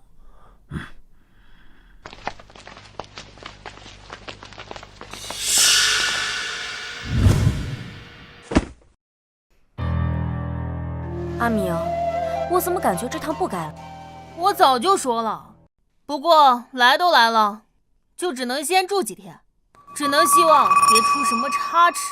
唉，也只能如此了。周捕头、小郎君，你们在屋里吗？谁啊？是你？有什么事吗？周捕头、小郎君，大少爷想杀了夫人，求你们想想办法吧。什么？哦，你还知道什么？赶紧说出来！姐，别激动，请坐。哦，别紧张，慢慢说。哦，对了，你叫什么？秦柱，你们直接叫我名字就好。看来你也比我姐大不了几岁，我就叫你秦大哥好了。好。听秦大哥的口音，不像是汴京本地人。是，我祖籍均州，因5年前家乡闹灾，逃难至汴京，幸亏陆老爷收留，这才捡回了一条命来。哎，东扯西扯什么呢？还不快问关键的！哎，姐，你急啥？你不是一直说想当汴京第1神探？好好看，好好学。秦大哥，你刚才说大少爷想杀柳夫人，是发现了什么吗？以前大少爷和老爷在屋里争吵的时候，我无意中听到过几句。无意中？是有一次在屋后清扫的时候，二位大概不知道，现在的柳夫人虽名为夫人，实际上却是老爷的侧室，并非大少爷的亲生母亲。大少爷的亲生母亲是汴京霍氏，只不过早早病逝了，因此大少爷虽然是长子，一直不受老爷喜爱。而这些年大少爷科举也屡试不中，因此一直想要老爷手中印官的缺，而老爷只是4品，印官的位置只有1个。二夫人这些年也一直想为二公子讨要，没想到那一日大少爷和老爷吵得激烈，竟然说出那种话。爹，你难道真要把那印官之位交给那不成器的老二吗？知不知道这样会毁了陆家的？住口！不给他，难道要给你？你看看你，哪有一点兄长的样子？圣贤书都读到狗肚子里去了，科举屡试不中也就罢了，如今为了一个印官之位，出口就诋毁你的亲弟弟。我若真把这印官的机会给你，才会毁了陆家的未来。爹，我没有想到你竟然如此绝情。哼，但你别忘了，4品官员虽能见直系亲属为印官，但必须是个嫡子。如果我没记错的话，柳姨娘还是侧室吧？你个孽障！陆家的事儿还轮不到你来说三道四。柳姨娘，明天就把她扶上。好啊，我等着。那个女人整天和曹大夫厮混在一起，谁不知道怎么回事？老儿是不是你的种还两说呢？整个陆家就你被蒙在鼓里。渣！你非气死我不成！我打死你！你打死我管什么用啊？给你戴绿帽子的你不管。我告诉你，你要是敢把他扶正，休怪我不讲情面啊！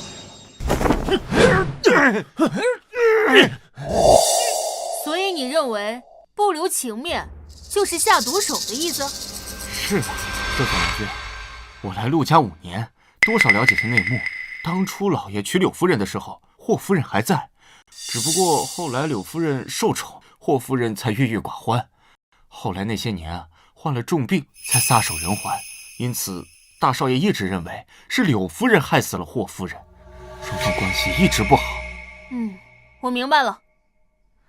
最后一个问题，你为什么要把这件事告诉我们？是这样，前几日我听老爷提起过小郎君和周捕头的威名，在汴京破获了一桩大案，更对小郎君赞不绝口。因此，我觉得如果是小郎君你们的话，或许能阻止些什么。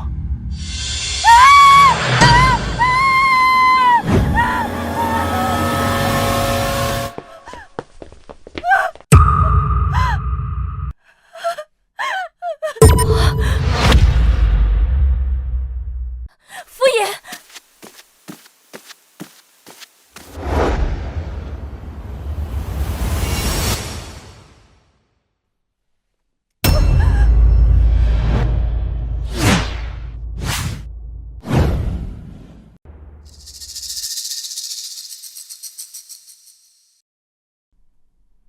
怎么回事？福音死了。什么？爹，你干什么？福音已经死了，你进来也做不了什么。如果你不想在现场留下不利于自己的证据，最好别跨过这道门。姐，你会骑马，你现在以最快的速度赶去汴京府报案。至于你们，在汴京府的人来之前，谁也不许进入现场。小子，我是府尹之子，凭你也敢指挥我？府尹之子，请问你现居何职？位列几品？我姐乃府尹生前亲封的汴京府军巡捕。如今这里发生命案，依大宋律，一切都得以我姐为主。你一介白衣，还想造反不成？好大的胆子！娘，我儿，一切听周小郎君的。阿明，你保护好现场，我马上找人回来。嗯。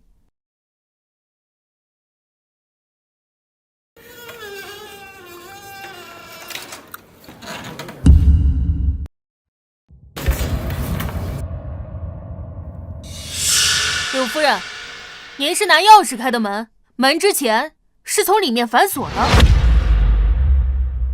是，今日大郎和老爷争吵后，老爷便一人在房里待着不出来，我担心他便来看看，却发现门从里面锁上了，我这才拿钥匙过来开门。却不想，娘，放心，这还有我呢。在汴京府的人来之前，我有一些问题想问一下诸位。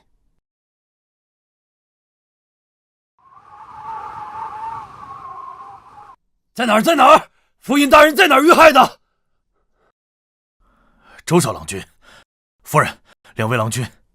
李都头，府尹大人平日待你不薄，你可一定要查明真相啊！夫人放心，属下一定不会放过凶手。现场除了我检查过府尹生死外，无人进过，还保持原样。哎呦，原来你小子知道保护现场啊！啊，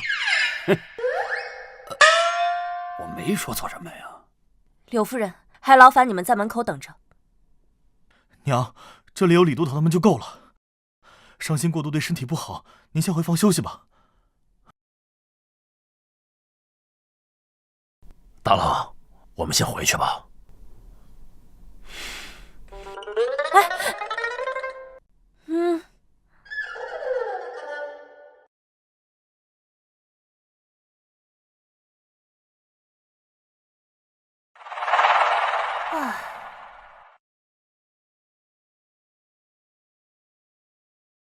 我初步勘察过了，房门从内反锁，是柳夫人拿钥匙开的门，而那里是房间内唯一一扇窗户，也是从内关死，这就很有意思了。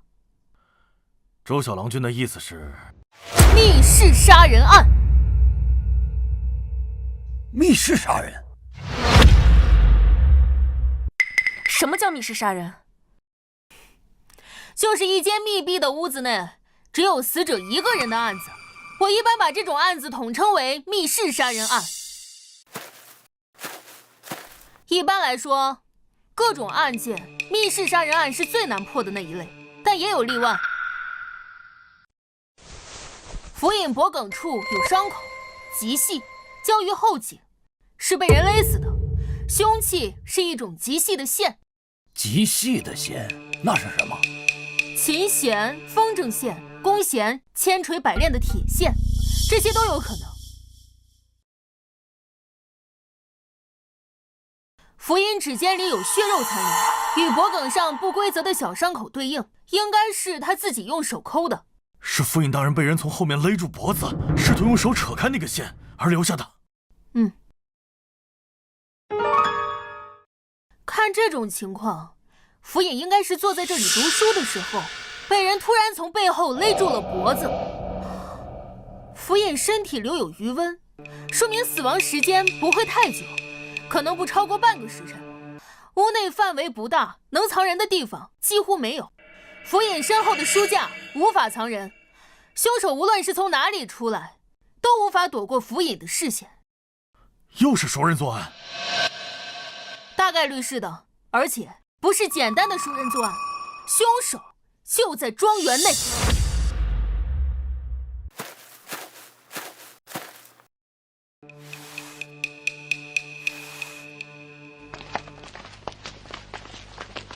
周小郎君，你可是发现了什么？很简单的推理，陆府尹死亡时间太短，庄园又在城外，如今又是大白天，想要行凶，就必须得先潜入庄园，之后在极短的时间内逃离。再考虑到是熟人作案的因素，凶手大概率就是庄园内的人。我检查过了，凶手没有留下明显的线索。阿明，平日里府尹待我不薄，如果你发现了什么，一定要早点告诉我们。放心吧，姐，我一定会尽快破案的。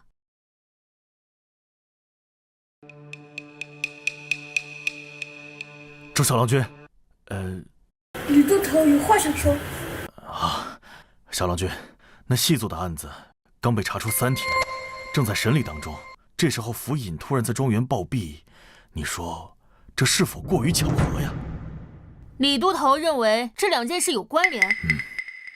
不会，就因为时间太近了。就算辽国同党想做些什么，时间上也太紧。更何况细作已经认罪，有这手段，不如想想办法如何灭口狱中的于成山。这案子8成是偶发的案件。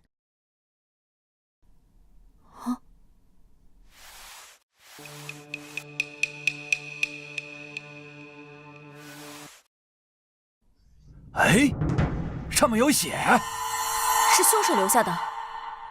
凶手是杀完人之后从窗子逃走了，可这窗子分明是从内部反锁的呀。原来如此，我明白了。阿明，你是发现什么了吗？唉，是我之前想的太多。哎呀，阿明，你要是发现什么，就赶紧告诉我们呀。我说，这案子其实很简单。刑部沈郎中到。哎，沈星，怎么又是他？哎，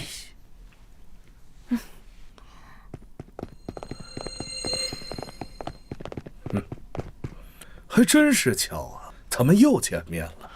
见过沈郎中，不知郎中前来何事？府尹王死，本官自然是来查案的。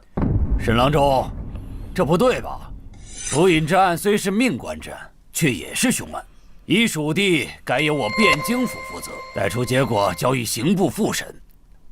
沈郎中，如今便来，莫非又有上谕？放肆！本官乃刑部郎中，朝廷正4品官员。你一个连品都没有的都头，竟敢与我这般说话！郎中此言差矣。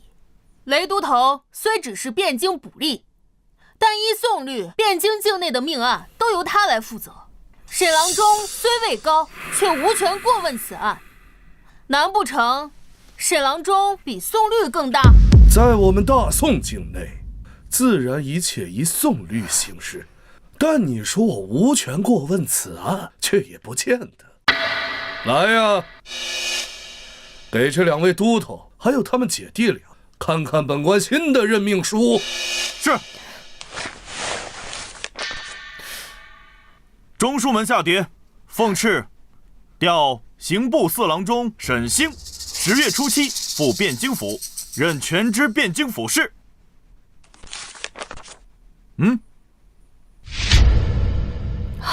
这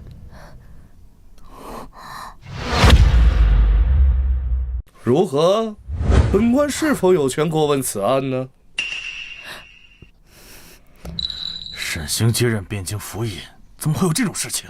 不对，你接任汴京府尹，陆府尹怎么办？这还不是多亏了你们办案得力。之前辽国细作一案破得漂亮，朝廷论功行赏，擢升陆府尹接任吏部侍郎，这汴京府尹的位置自然就空了出来。可惜呀，这陆府尹命不好，临上任之前竟出了这档子事儿。哎，这该解释的都解释清楚了，你们还有什么问题吗？既然没有问题了，那都散了吧。这陆府尹的案子无需你们劳心，本官自会另派人调查。姐，你真想自己查清此案？好，我明白了。等等，沈郎中，刚刚中书门下的命令，说是让您10月初7接任汴京府尹之位，不知可对？你想说什么？敢问郎中，今日是10月初几啊？对呀，今儿10月初6。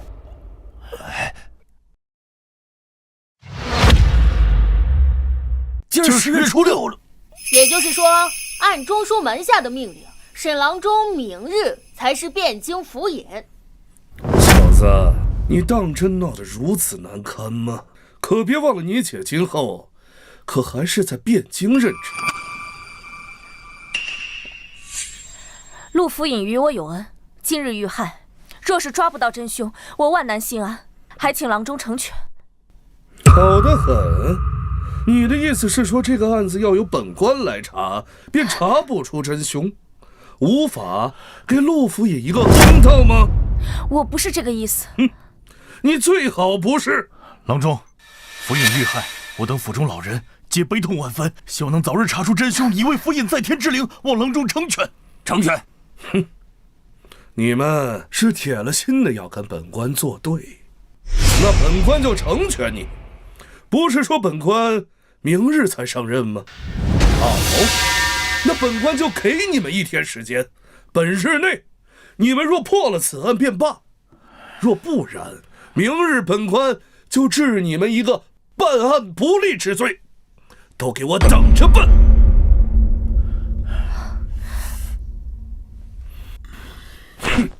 本官就在这儿看着，开始办案吧。阿明，那我们继续。好，姐，我们从刚才发现的继续说。等等，沈郎中，你又有何事啊？本官明日才能到任汴京府，无权过问此案。那这小子是汴京府的人吗？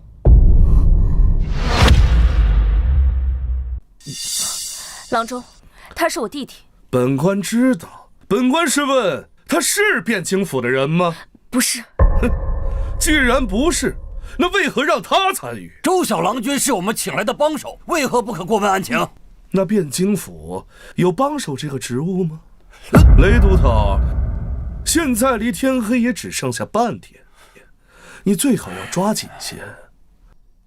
哎，对了，我记得你家还有一位老母，哼，不知道若是雷都头丢了汴京府这个差事，到时候老母由谁来奉养啊？你这好，我不能帮他们破案，但我教我姐怎么破案总行吧？你教她？她一个女人怎么能学会破案？好，只要你不直接参与，随便你。姐，这次得靠你了。啊？我吗？这能行吗？姐，你要对自己有信心，难道你就不想亲手抓住杀害府尹的凶手吗？我一定要抓住他，这才是我姐。这个案子很简单，交给你，刚合适。可，你不是前不久才说过，密室杀人是最难的吗？但这个案件是密室案里最简单的一类，因为凶手的犯罪手法很简陋。沈郎中放心，不该说的我自然不会说。哼，你最好知道。所以姐，你明白了吗？啊？明白什么？啊？明白什么？好，我明白了。姐，我会从最基础的开始教你。这小子能行吗？周燕那妮子有啥指望？死马当活马医吧。像这种什么密室杀人案，我在汴京府20多年也没听说过呀。要是按照以往的经验细细排查，或许会有线索。可现在只有半天的时间了，只能相信他们姐弟了。走，学一学。姐，首先我们要明确的一点就是，这世上的案子种类繁多，各种各样的情况都会有，但破案之道最重要的只有2点：一就是杀人手法，也就是杀人方法。有许多案子都是因为临时的激情杀人，手法往往简单粗暴，一眼就能看得出来。但像我们这个案子，凶手故意营造了密室的环境，明显是想增加我们破案的难度，所以我们只需要破解他是如何布置密室的，就能解开许多谜题。所以，凶手是怎么布置的密室啊？姐，你仔细想想，府尹是怎么死的？窗户的缝里又为什么会有血迹？周小郎君的意思是，凶手利用凶器布置的密室。没错。哎，等等，阿明，你怎么就确定凶手是用凶器布置的密室？他就不能是用钥匙打开了门，杀了人之后再把门关上吗？问得好，姐，你能主动思考，进步很大。臭小子，什么意思啊？这一点在你们来之前我就已经问过了。府里的所有房间总共都只有2把钥匙，一把常用，一把备用。备用钥匙掌握在吴管家手中，而常用钥匙掌握在不同人手中。就比如陆府尹的这间房，常用钥匙就掌握在柳夫人手中。先假设柳夫人不是凶手，而常备钥匙又掌握在吴管家手中，所以凶手想用钥匙进门只有3种可能：第一，凶手就是吴管家；第二，凶手是从柳夫人或者吴管家手中偷走了钥匙，杀完人之后再神不知鬼不觉地物归原主；第三，凶手早就复制了一把这个房间的钥匙，只等有机会作案。小子，你不觉得你的话有点多了吗？这也算是敲的范畴吗？我说的这些只是案件的基本信息，就算我不说，他们正常查案时也会问询，根本浪费不了多少时间，所以我说和不说根本就没有影响。好，你继续。那本官就要看看，你是怎么通过这些教会他，半天就想学会查案，简直是笑话。这就不劳郎中操心了。我们继续刚才的话题。首先，吴管家就是凶手。我问过，案发时他与大郎君陆文成在一起，这一点可以双方互为人证，基本排除了作案的可能。当然，也有可能他们是合谋，陆文成在帮吴管家做伪证。但是陆文成是陆正的儿子，为什么要帮吴管家做伪证？这一点缺乏合理的解释。所以我们先暂时认为他们的证词是双方有效的。其次是偷拿钥匙，这也太微乎其微了，风险太大。且不说偷和拿的时候，万一被发现了怎么办？就算他真的得手，吴管家也能随时发现钥匙丢失。把这一点告诉你们，布置密室就变得毫无意义了。最后的复制钥匙倒是最有可能，但这样一来，新的问题又来了。这里是府尹的庄园，平日里都不会来住，就算来住，也是在柳夫人的房间。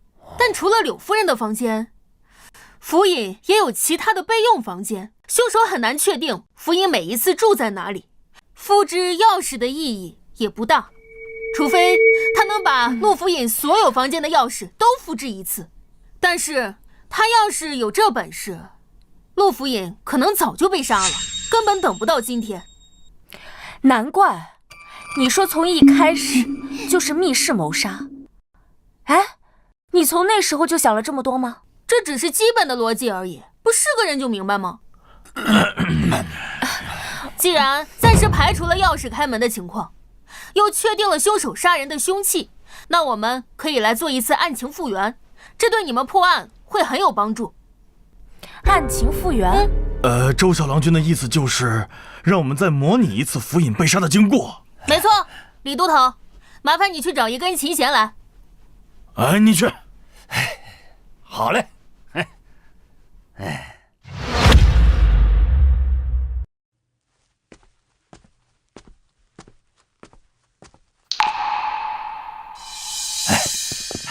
周小郎君，琴弦，给我解吧。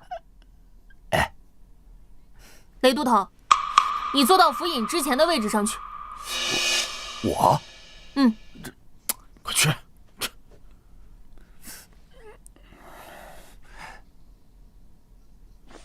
给你。根据当时的情况来看，时间大概在府尹与大郎君吵架之后不久，正坐在这里看书，压制怒火。当时在屋里的是2个人，他与陆大郎君刚吵完架，正在气头上，而这个人却能留下，说明他与府尹的关系匪浅。而这种关系的人耗尽你是根本就不会设防的。有道理。哎，周燕，你什么时候跑到我背后的？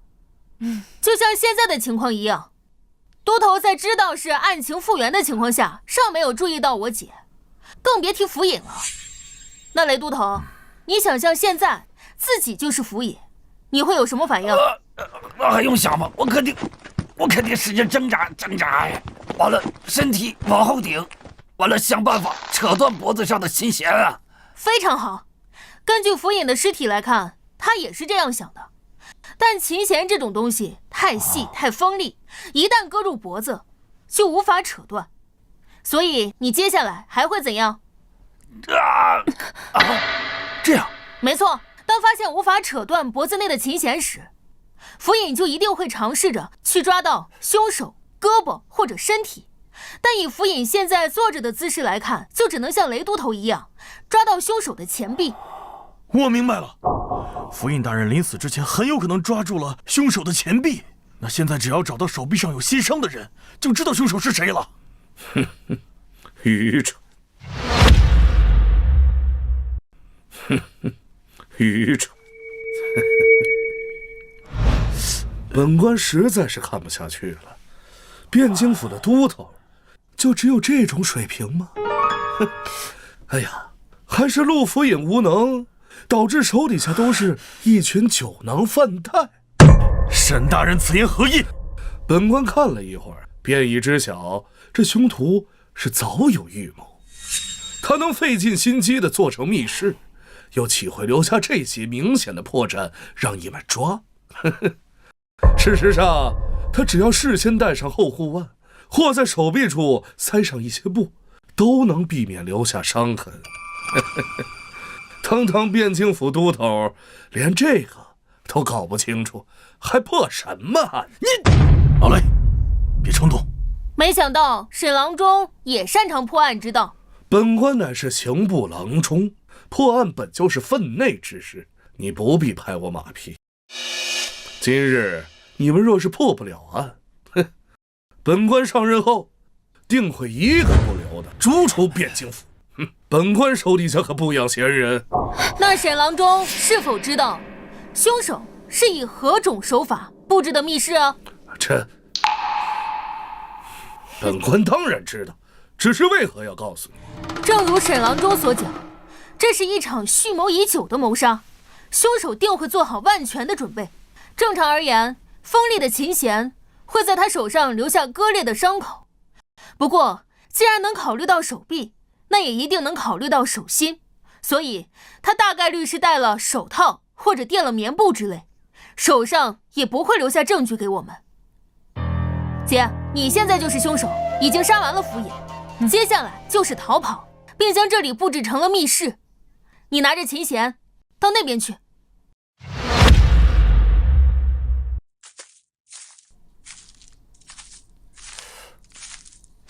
这里吗？好，站在那里别动。接下来我们要复原凶手逃离的方法。等等，沈郎中，你又有何事？这直接说出凶犯逃离的方法，这也叫敲？那你想如何？无论是凶犯逃离，还是制作密室的方法，你在以后都不能指点他。好。阿明，没事的姐，我相信你。到了这一步，我解不解释已经没有区别了。你仔细观察，其实答案就在你手中。线索就在我手中。提醒你们一句，离天黑剩下不了几个时辰了。线索就在我手里。府尹是被细线割破了喉咙，那线上一定会有血迹。哦，我明白了。哎，小燕，你明白什么了？都头，我们已经知道府尹是被细线勒死的，凶手杀了人之后，从这个唯一的窗户逃跑出去。可当我们发现时，窗户却是从内部锁死的。那你们有没有想过，为什么窗户缝隙会有血？就算凶器上沾了血，他可以擦掉或者收起来，从窗户逃跑时根本就不会沾上血。对啊，为什么？真实的情况就只有一种，那就是他不得不沾上血。不得不沾上血迹，你的意思是？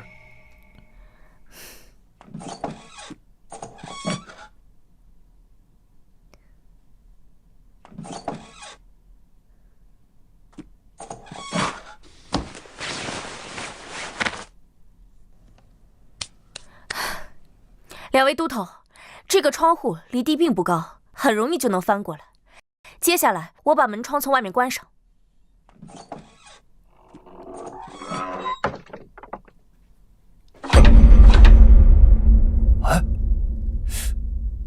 哎，竟然如此简单！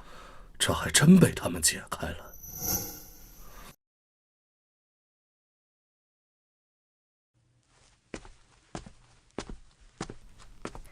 好，现在我们已经破解了凶手制造密室的方法，接下来就是抓到他。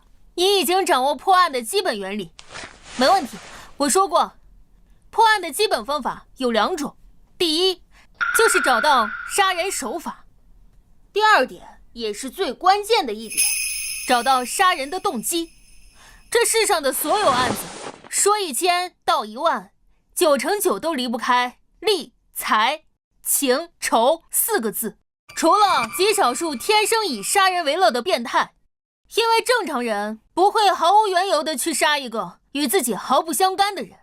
所以你接下来的任务就是从所有嫌疑人里找到最可能有杀人动机之人，然后再排除所有不可能，哪怕剩下的答案再离奇，那也是唯一的真相。好，我一定会抓住他。不过，具体要怎么做？你们看本官干什么？你们审你们的，与本官何干？其实很简单，我们只需要用到犯罪心理学中的心理画像学就行了。犯罪什么学？什么学？简单来说，就是通过推断凶手的心理特点，然后去掌握他的一些生理特征、生活习性、性格特点等等，这能有效地帮我们减少怀疑的对象，更快地帮我们锁定凶手。都头，你们听懂了吗？周小郎君，有没有更通俗易懂的说法？这个有罪推论就是默认每一位怀疑人都是凶手，以这一点作为前提来审，而一个清白的人被污蔑，多少都会是愤怒，而怒火最容易冲昏头脑。那些平日里再擅长伪装的人，多少也会透露些信息出来。哎呀，周小郎君，嘿嘿，你要早这么说，我们不就明白了吗？是，那不就恐吓和扣罪名吗？还说的那么……我觉得我们说的不是一回事。哎，算了，你们之前都是怎么审的？那简单，先把看着像坏人的抓回去。哎呀，只要没有后台的，那就严刑拷打一番。跟你说，周小郎君，严刑拷打那是有学问的。哼，你打他的时候，犯了事儿跟没犯事儿的人那有很大差别的。嘿嘿。所以啊，你是准备把陆府尹的家眷都带回去拷打一遍？哎，不能够，不能够，嘿嘿嘿，都听你的，都听你的，不说了，不说了。姐，你接下来的任务就是作为主审，将这个庄园里所有有嫌疑的人都叫过来一一审讯。你记住，他们只要进了这个门，你就污蔑他是凶手。顺着这个思路审下去，我们一定会有收获。好，李都头，你负责来当副审。好。雷都头，你负责来记口供。不是，为啥我来记口供？刚才说都听我的，这么快就不作数了？哎，作数，我来记，我来记。毕竟这里是案发现场，还是府尹的住处，在这里审不太合适，换一间房间好了。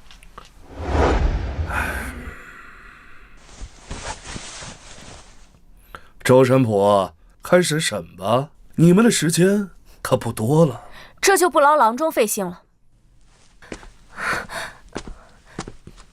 见过沈郎中。杜桃欢妾身前来，可是有什么线索？夫人莫要紧张，先请坐。我等确实有些线索。可是抓到凶手了。姐，拿出气势，污蔑他就是凶手，先试试他的反应。柳夫人，那我就直说了，我们怀疑你就是凶手。我们怀疑你就是凶手。什么？周捕头，你可莫要开玩笑！我与夫君情投意合，我为何要杀他？别看我，说辞。我们能找夫人，自然是有证据。依据夫人的说法，你前来找府尹，结果发现房门被锁，于是拿钥匙开门，突然发现府尹被害，紧接着就发出惊叫声。可经过我们仔细查看房间，屋内唯一的窗户是从里面被锁上，除了这门，没有其他出口。凶手除了有钥匙的你，还能是谁？依我看，是夫人你先去杀了府尹，然后把门锁上，接着处理掉凶器和血迹，然后回到此处发出尖叫，将我们引过来。笑话！这府上又不止我一人有钥匙，你们为什么不去怀疑吴管事啊？吴管事有陆大郎君作为人证，证明他们案发时两人是在一起。相反是夫人你，案发时却只有你一人，连随身的丫鬟都不带，这不也太奇怪了吗？大郎与夫君争吵了，我想去劝。我夫君这个人历来好面子，这种时候我自然不好带丫鬟。阿明，他说的好有道理啊，我找不到污蔑他的理由，怎么办？那就应变，实在不行就揍他的有。事已至此，柳夫人还要嘴硬吗？你别以为你背着府尹干的那些事我们不知道。你们知道什么？你们知道什么？哦，周捕头，你之前说过，我夫君生前对你多有照顾，如今他尸骨未寒，你就这么冤枉他的遗孀吗？柳夫人，我们只是就事论事罢了。府中你和曹大夫的流言也不是一天两天了，所谓空穴来风，必有其因，恐怕是府尹发现了什么，你怕事情败露，干脆先下手为强。够了！你个汴京府小小的女捕快，通判之位还是3日之前我夫君亲自替你生的，你不思感恩，反而在这里胡说八道，真是狼心狗肺，忘恩负义！哼！我的住处离我夫君书房只有几步之遥，大郎与老爷争吵，我便回了房，几位丫鬟皆可作证。我去老爷书房之时，并未带他们，可是他们都是亲眼看着我离开的，我根本就没有时间去伤害老爷啊！沈郎中，你就任凭他们污蔑好人是吗？可本官如今尚不是汴京府尹，汴京府的案子自然是不好插手的。不过夫人放心，就算他们今天诬陷了夫人，等明日本官上任之后，定还夫人个清白。至于诬陷好人、栽赃陷害之罪，依宋律杖40，流放3000里。差不多了，姐。夫人莫要激动，我这也是破案心切，再加上之前钥匙的原因，这才怀疑您。如今你解释清楚，确实是我的失误。哎呀，夫人莫气，夫人莫气。周燕啊，这毕竟年轻，做事不够沉稳。之后我便替您教训他啊！如果没什么事，我就先走了。等等，还有何事？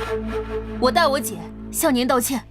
不过，身为家中主母，您认为杀害府尹的会是谁？还有谁？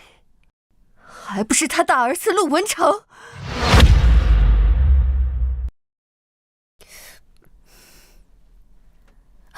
夫人为什么这么说？这还用问吗？府里人都知道，老爷并不喜欢他，也怪他自己不争气，读书这么多年，别说是进士，就连个举子都没考上。要知道，老爷可是当年的榜眼，被誉为文曲星下凡，能看上他就怪了。就算是这样，也不能说府尹就是陆大郎杀的吧？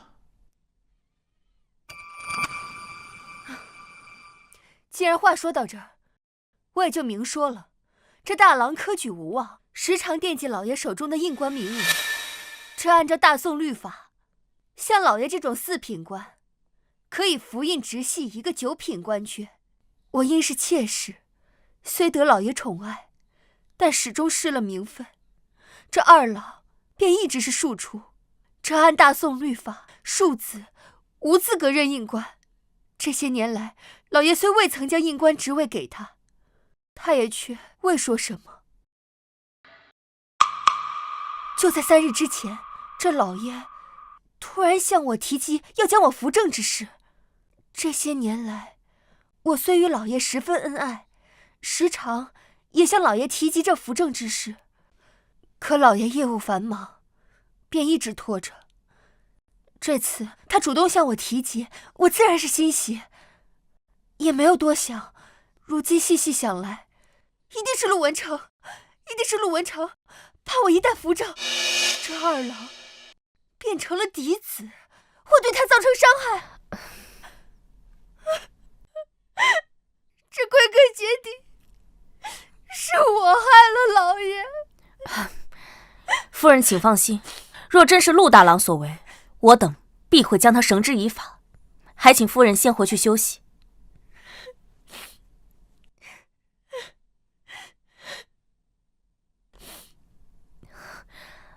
阿明，我觉得柳夫人说的很有道理，那接下来怎么办？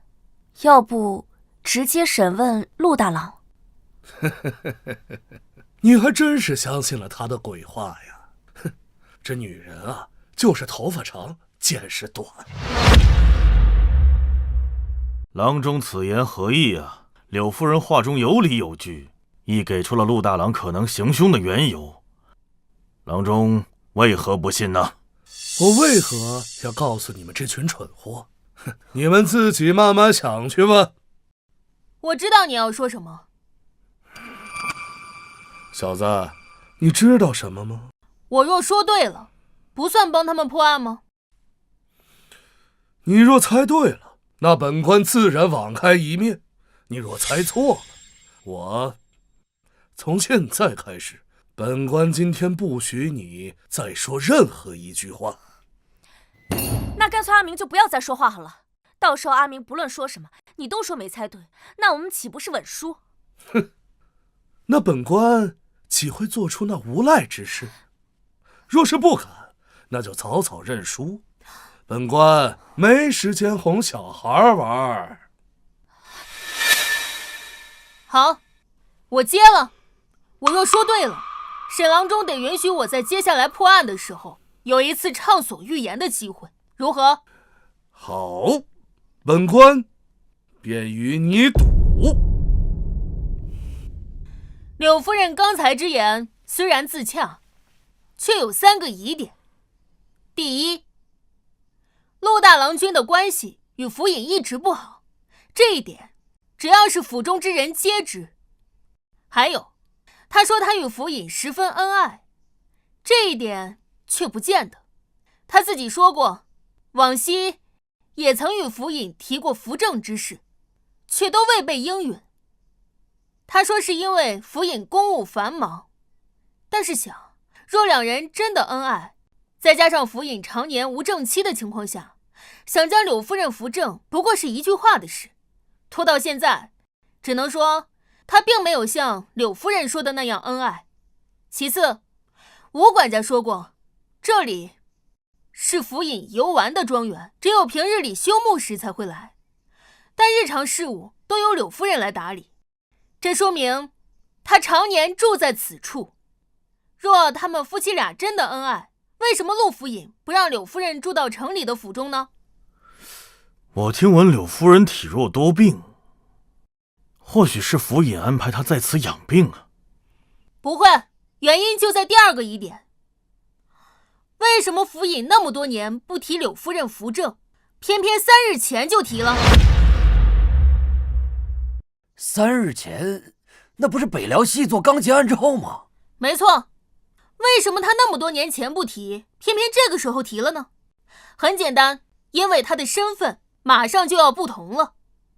他在汴京府这么多年，一直未得升迁，此次恰逢吏部侍郎告老还乡，他想更进一步。但问题是，这个位置不止他一个人盯着。你喊本官做甚？恰逢这种时候，辽国细作案出现，这是危机，更是机会。若破获之后，他的功劳定直达天听，甚至吏部侍郎的位置也是10拿9稳。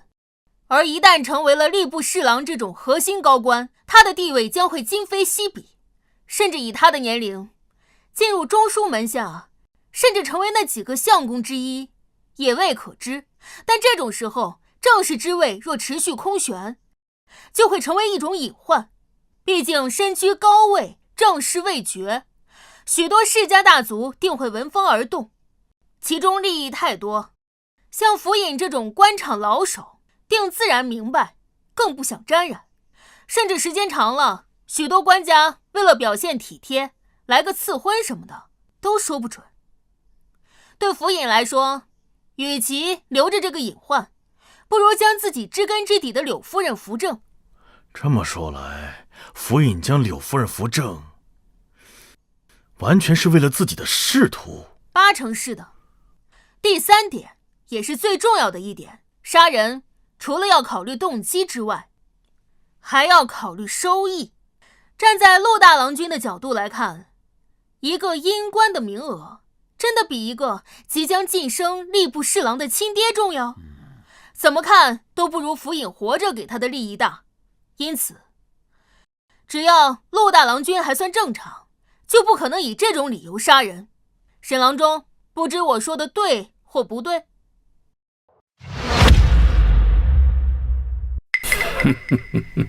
小慧可观，惜乎气，识味广，终非庙堂之器。治术尚可，然用之不以正道，士卒为身之累耳。恕此无礼！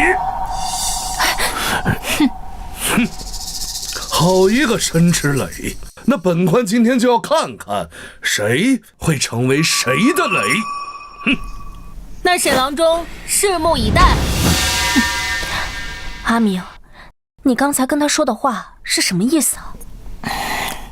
没事，他骂我小聪明难成大事，我骂他有点脑子，全用歪门邪道，早晚害人害己。不用管他，我们继续传陆二郎便可。去传陆二郎君。你们到底有没有查出什么东西来啊？这眼看天都快黑了，你们能不能行啊？到底是不是我爹的下属？亏他当时还夸你们呢。二郎君，既然你这么问，我也就直说了。请问大郎君和府尹争吵之后那段时间你在哪？什么意思啊？二郎君，非要我们说出来吗？我们怀疑你是杀害府尹的凶手。荒唐！我为什么要杀我爹？我爹和我哥争吵，与我何干？我当时在和仆人练拳，都有很多仆人在场。你要是再诬陷我，就别怪我不客气了。二郎君，莫急，我们就只是问问罢了。既然有人证在，那自然就不是你了。快放开二郎君！姐，这是个傻子，没啥价值，让他指认个凶手，赶紧撵走。二郎君，看来是我们误会你了，莫要生气。二郎君，既然此案与你没有关系，以你对家中的了解，你觉得此案的凶手会是谁？那还用说？除了曹百车那个老不要脸的，还能有谁？哦，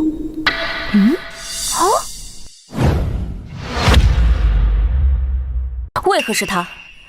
据我了解，他乃是一介名医。你娘身体病弱，常年需要靠他的药调理。狗屁的名医，他就是个图谋不轨的阴贼。总之，他就不是好人。我爹一定是他杀的，你快把他抓起来，严刑拷打。好，我知道了。多谢二郎君提供的线索，先请回吧。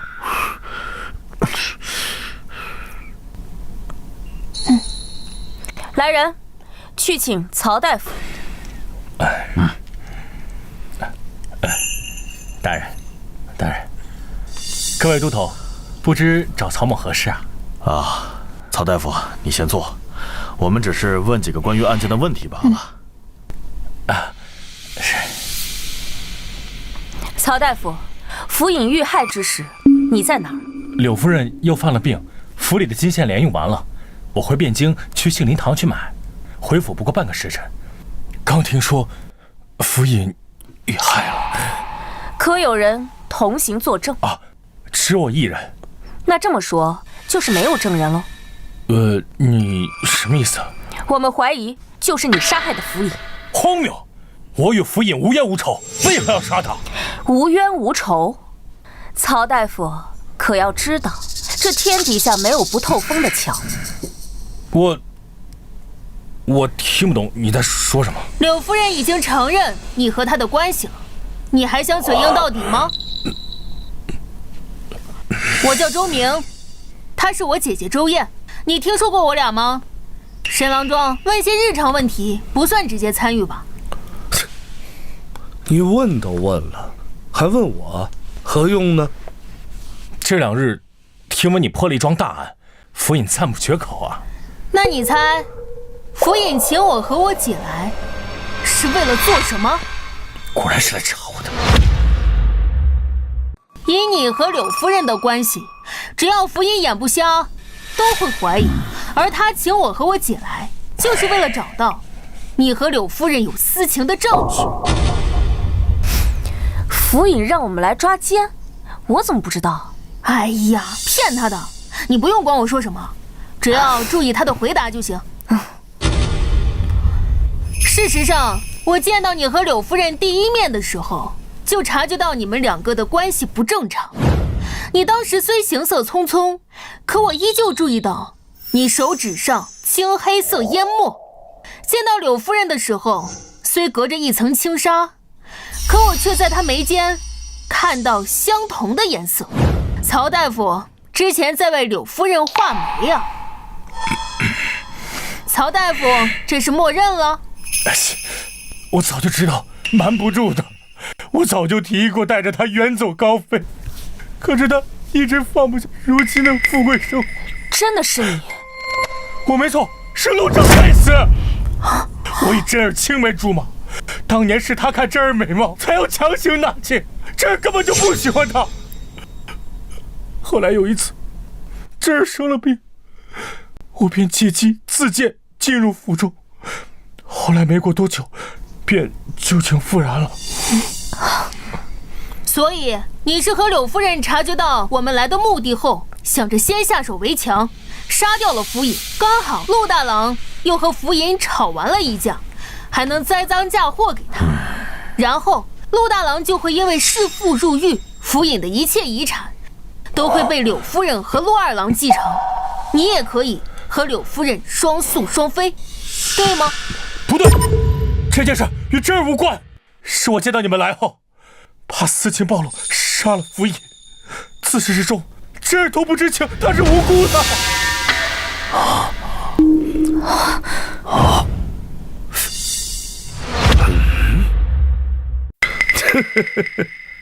没想到这个案子就这么被你们简单的给破了。来人，把这个不知羞耻之徒给我押回汴京府，待本官明日上任之后再严加审问。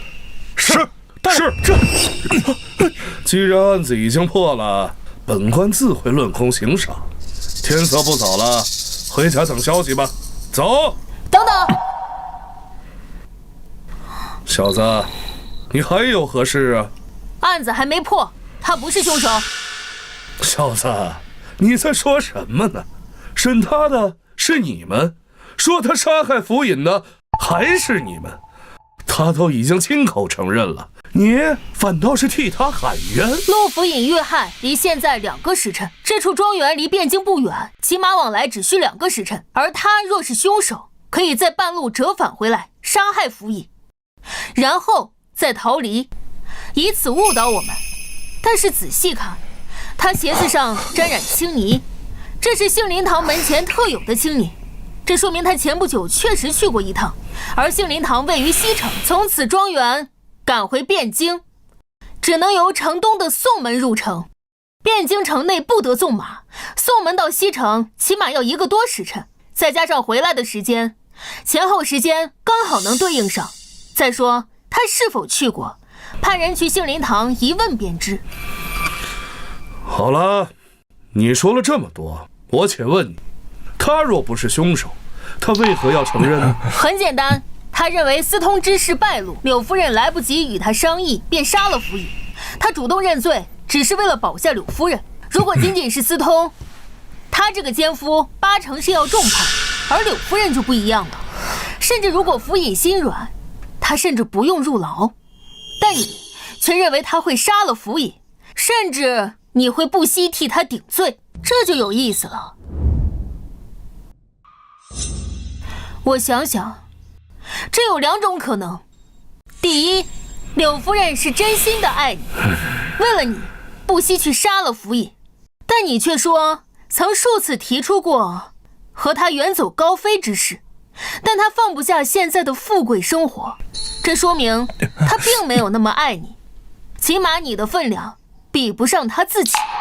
第二嘛，就是私情暴露的后果比我们已知的更严重，府尹一定不会放过他，所以这就不只是偷情那么简单了。别再说下去了。哦，陆二郎是你和柳夫人的儿子。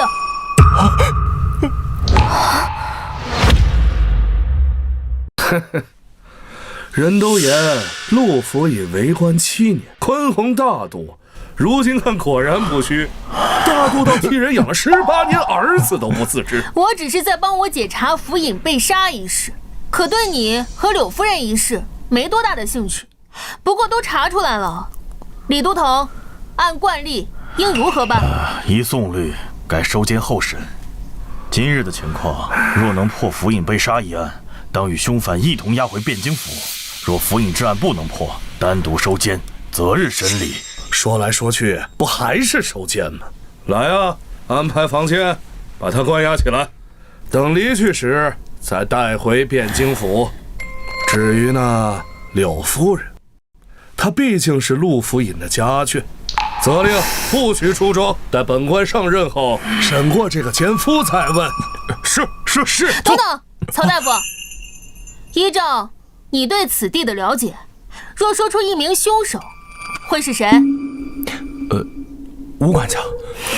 为什么？趁儿身体不好，为了给他调理身体，我翻阅了各种医书，有一部叫《奇症杂录》的医书，很有意思。这部书在你的屋里？他不在，前些日子被府尹借走了，许是在他的屋里。李都统，麻烦派人取来。走。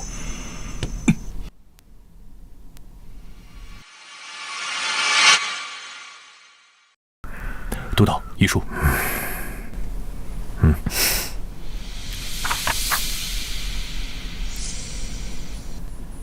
这病史，别看我什么都不知道。传吴管家。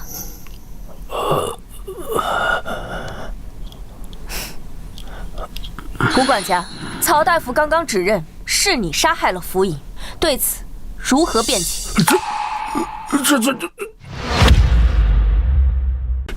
周捕头，这从何说起啊？自从大郎跟老爷争吵之后，我就一直跟大郎在一起，这一点大郎可以作证。那你和陆大郎合谋呢？周捕头说笑了，这大郎跟老爷那可是亲父子。俗话说，父子哪有隔夜仇啊？大郎就算心有不满，那也不会跟我一起合谋杀害老爷呀。这太荒唐了！这一点都不荒唐。柳夫人之前说了，这府尹这些年与陆大郎君一直关系不好，这陆大郎君一直想要府尹手中的阴官名额，这府尹一直不给。再加之府尹近日想要扶柳夫人为正室，这陆大郎完全有理由铤而走险。这只是周捕头你的猜测，你没有证据。退一步说，就算你说的对，那也是大郎跟老爷之间的事，我为何要参与啊？证据，我们当然有。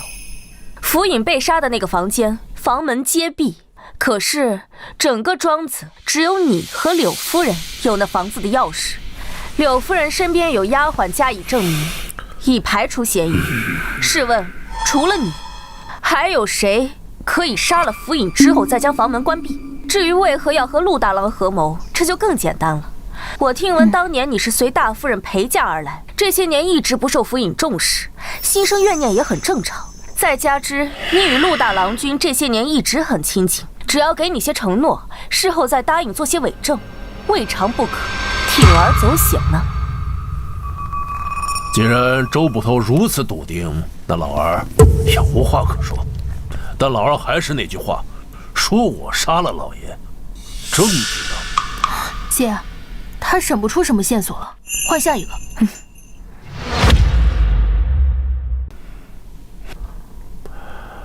不知几位唤陆某前来何事？家父心丧，有许多事情需我处理。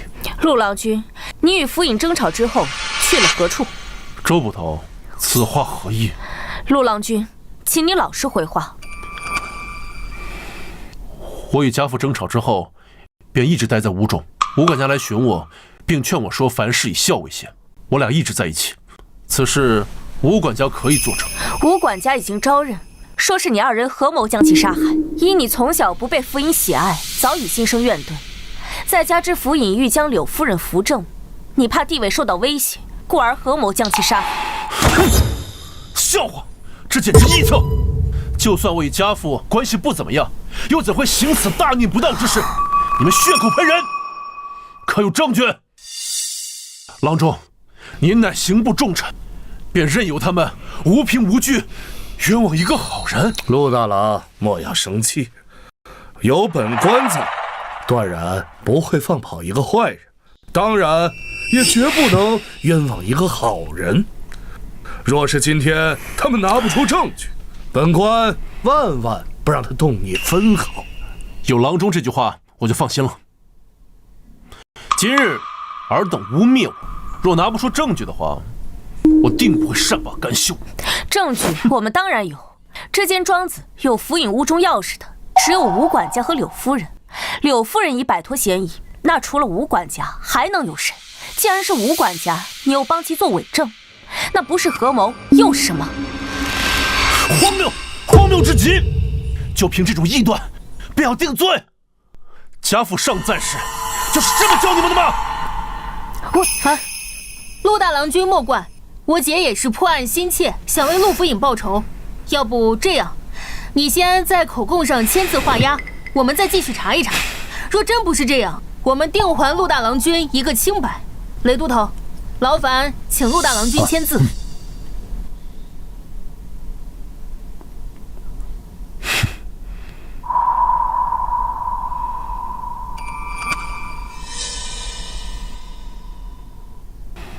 你们最好能查出真相。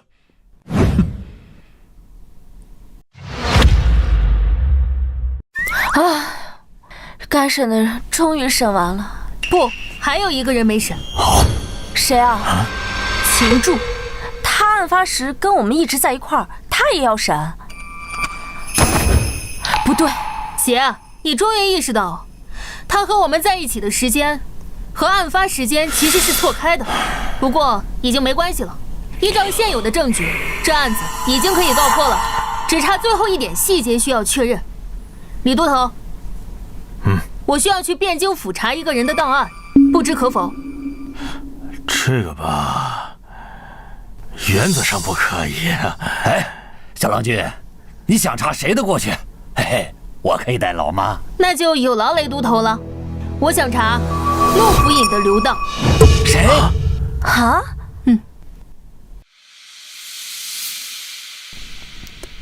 哎呀，周小郎君，果然如你所料，20多年前确有其事。好，现在线索齐了，姐，召集所有人，可以宣告破案了。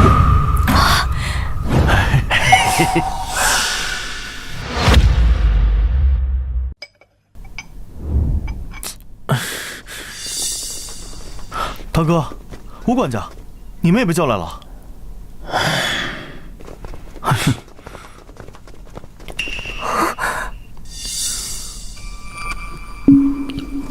曹大夫，是怎么回事？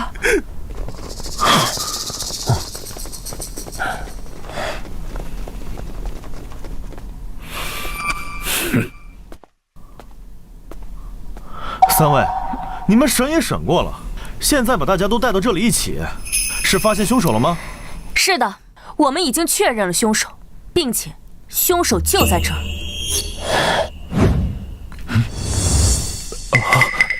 周捕头，你说是就是。老朽记得先前你说老朽是凶手，事到如今你还这么认为吗？经过我们查证，已经确认凶手就是府尹的儿子。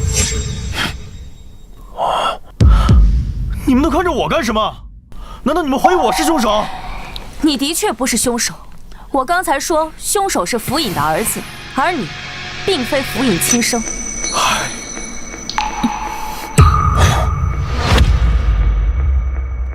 我不是我爹亲生的，笑话！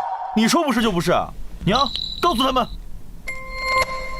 娘，你怎么了？你快告诉他们，我是我爹的孩子。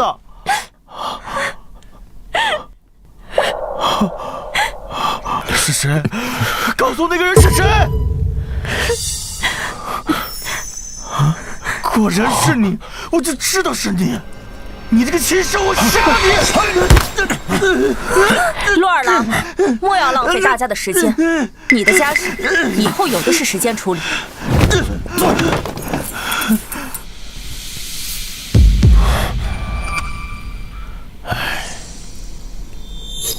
你们看我做什么？难道是我杀了我爹？周捕头，先前审讯的时候不都说了吗？老爷遇害的时候，他一直跟我在一起，根本就没有作案时间。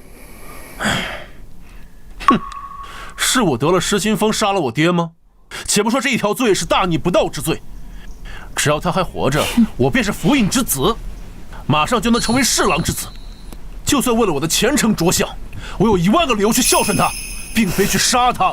不错，一开始查案的时候，我也第一时间怀疑过你，包括柳夫人用阴官之事污蔑你的时候，这份怀疑更是高涨。但类似的话，阿明也说过，不管在何种情况下，你确实没有理由杀府尹。但随着案件调查下去，以及阿明不断的提醒下，意识到在某种特定的假设下，其实你是有行凶理由的。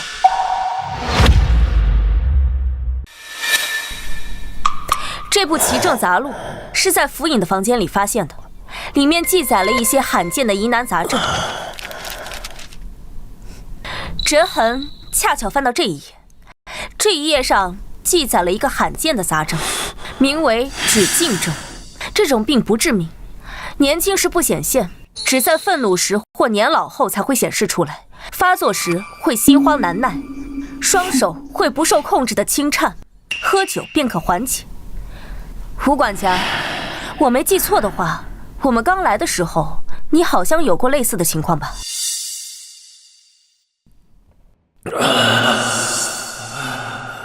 两位见笑了，老毛病了，一旦发作便心慌难耐，双手更是止不住的颤抖。年轻时候还好些，如今越发不受控制了，喝些酒就好了。周捕头，好记性。这份口供上是陆大郎今日的签字，诸位请看。这上面的字迹歪歪扭扭，看着别扭，不像大郎的字迹。李都头，柳夫人说的没错，李都头手上这张纸上是陆大郎正常书写时的字迹，陆大郎虽屡试不中，但平日里府尹还是对他严格要求，所以陆大郎的字写得还不错。但今天这份口供上的签字，是我们亲眼看着他所写。那为什么会这样？他的手在抖。没错，当时我们污蔑他是凶手，他正处于气愤之中，所以签字的手无法控制地开始轻颤。其政杂录中记载，只敬正，父传子，代代相传，无药可医。原来如此，本官明白了。陆府尹研习这部医书，本就是怀疑你非他所出，此事被你察觉，便先下手为强，杀了你。哼，如此，这一切都说得通了。你若是陆府尹亲子，便没有任何理由杀他。可你非他亲生，一旦事情败露，你和吴管家将万劫不复，便不得不铤而走险。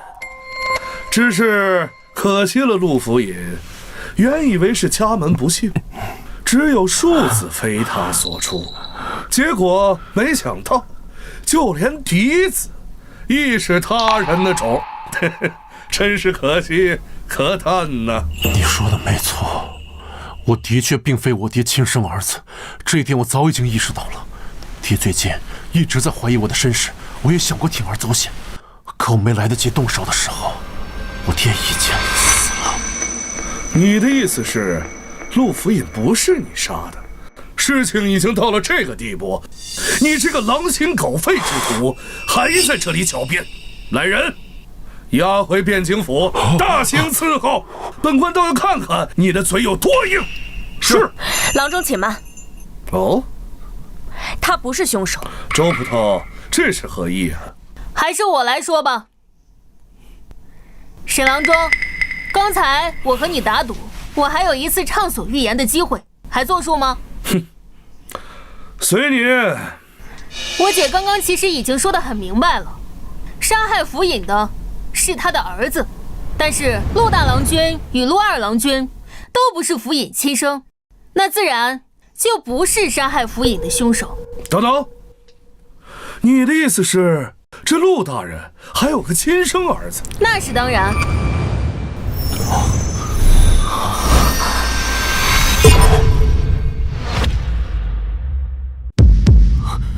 钱柱是府尹的亲生儿子，这怎么可能？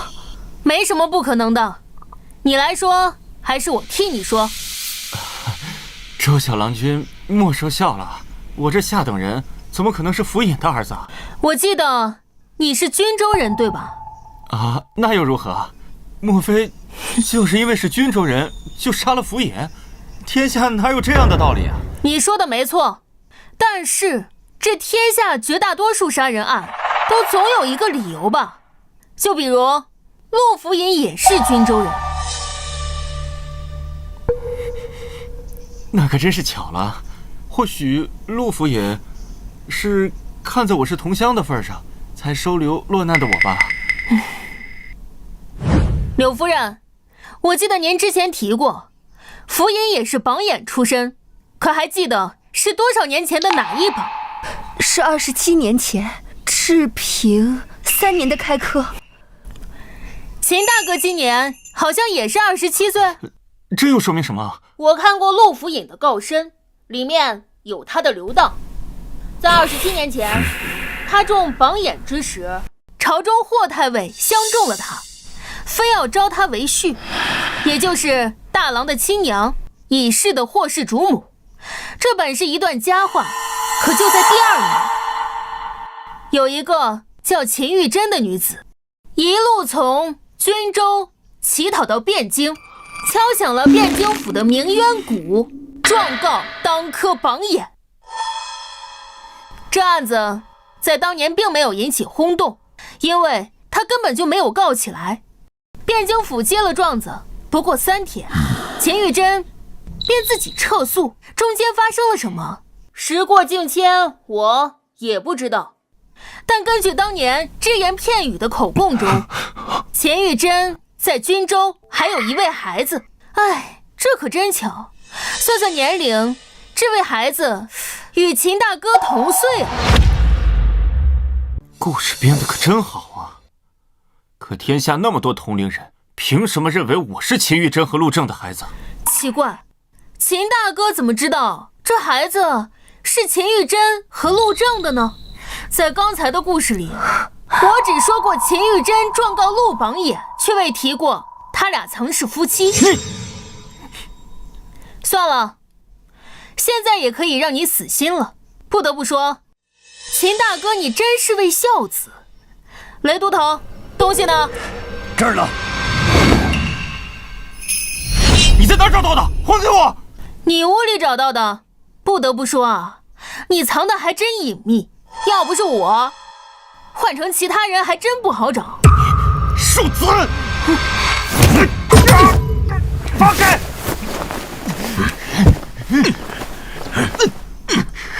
唉，雷都头，给他吧。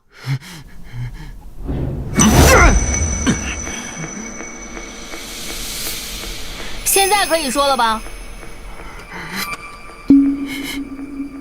日一之子，没什么好说的。你说的没错，是我杀了陆正。那是他咎由自取。27年前他抛弃妻子，他罪有应得。我只恨杀他烧的晚了。好啊，原来罪魁祸首就是你这个畜生！来人，拿下！是。别碰我！自己走。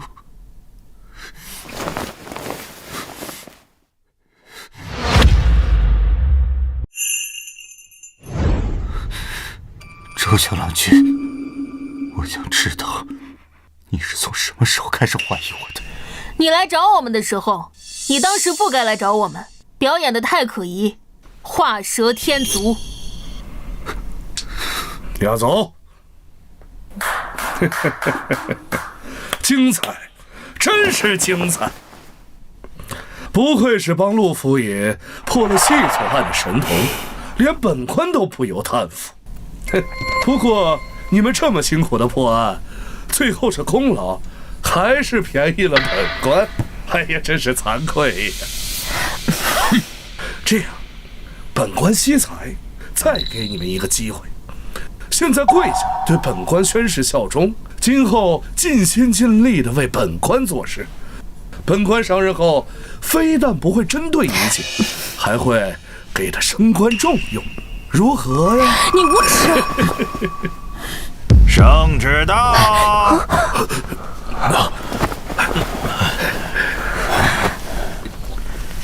刑部司郎中沈星接旨。刑部都司王恒检举刑部司郎中沈星任职期间贪赃枉法、收受贿赂、渎职失职，经陛下圣谕，停其汴京府任职，革其刑部司郎中之职，授监大理寺，听候发落。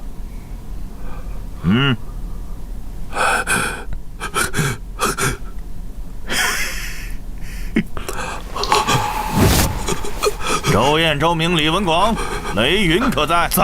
在。咱家这里还有一份圣旨，周燕，你们4人接旨。陛下圣谕，汴京府尹陆正秉公、周燕、周明、李文广、雷云侦破北辽细作一案有功，特加封周燕为汴京府正7品资路参军。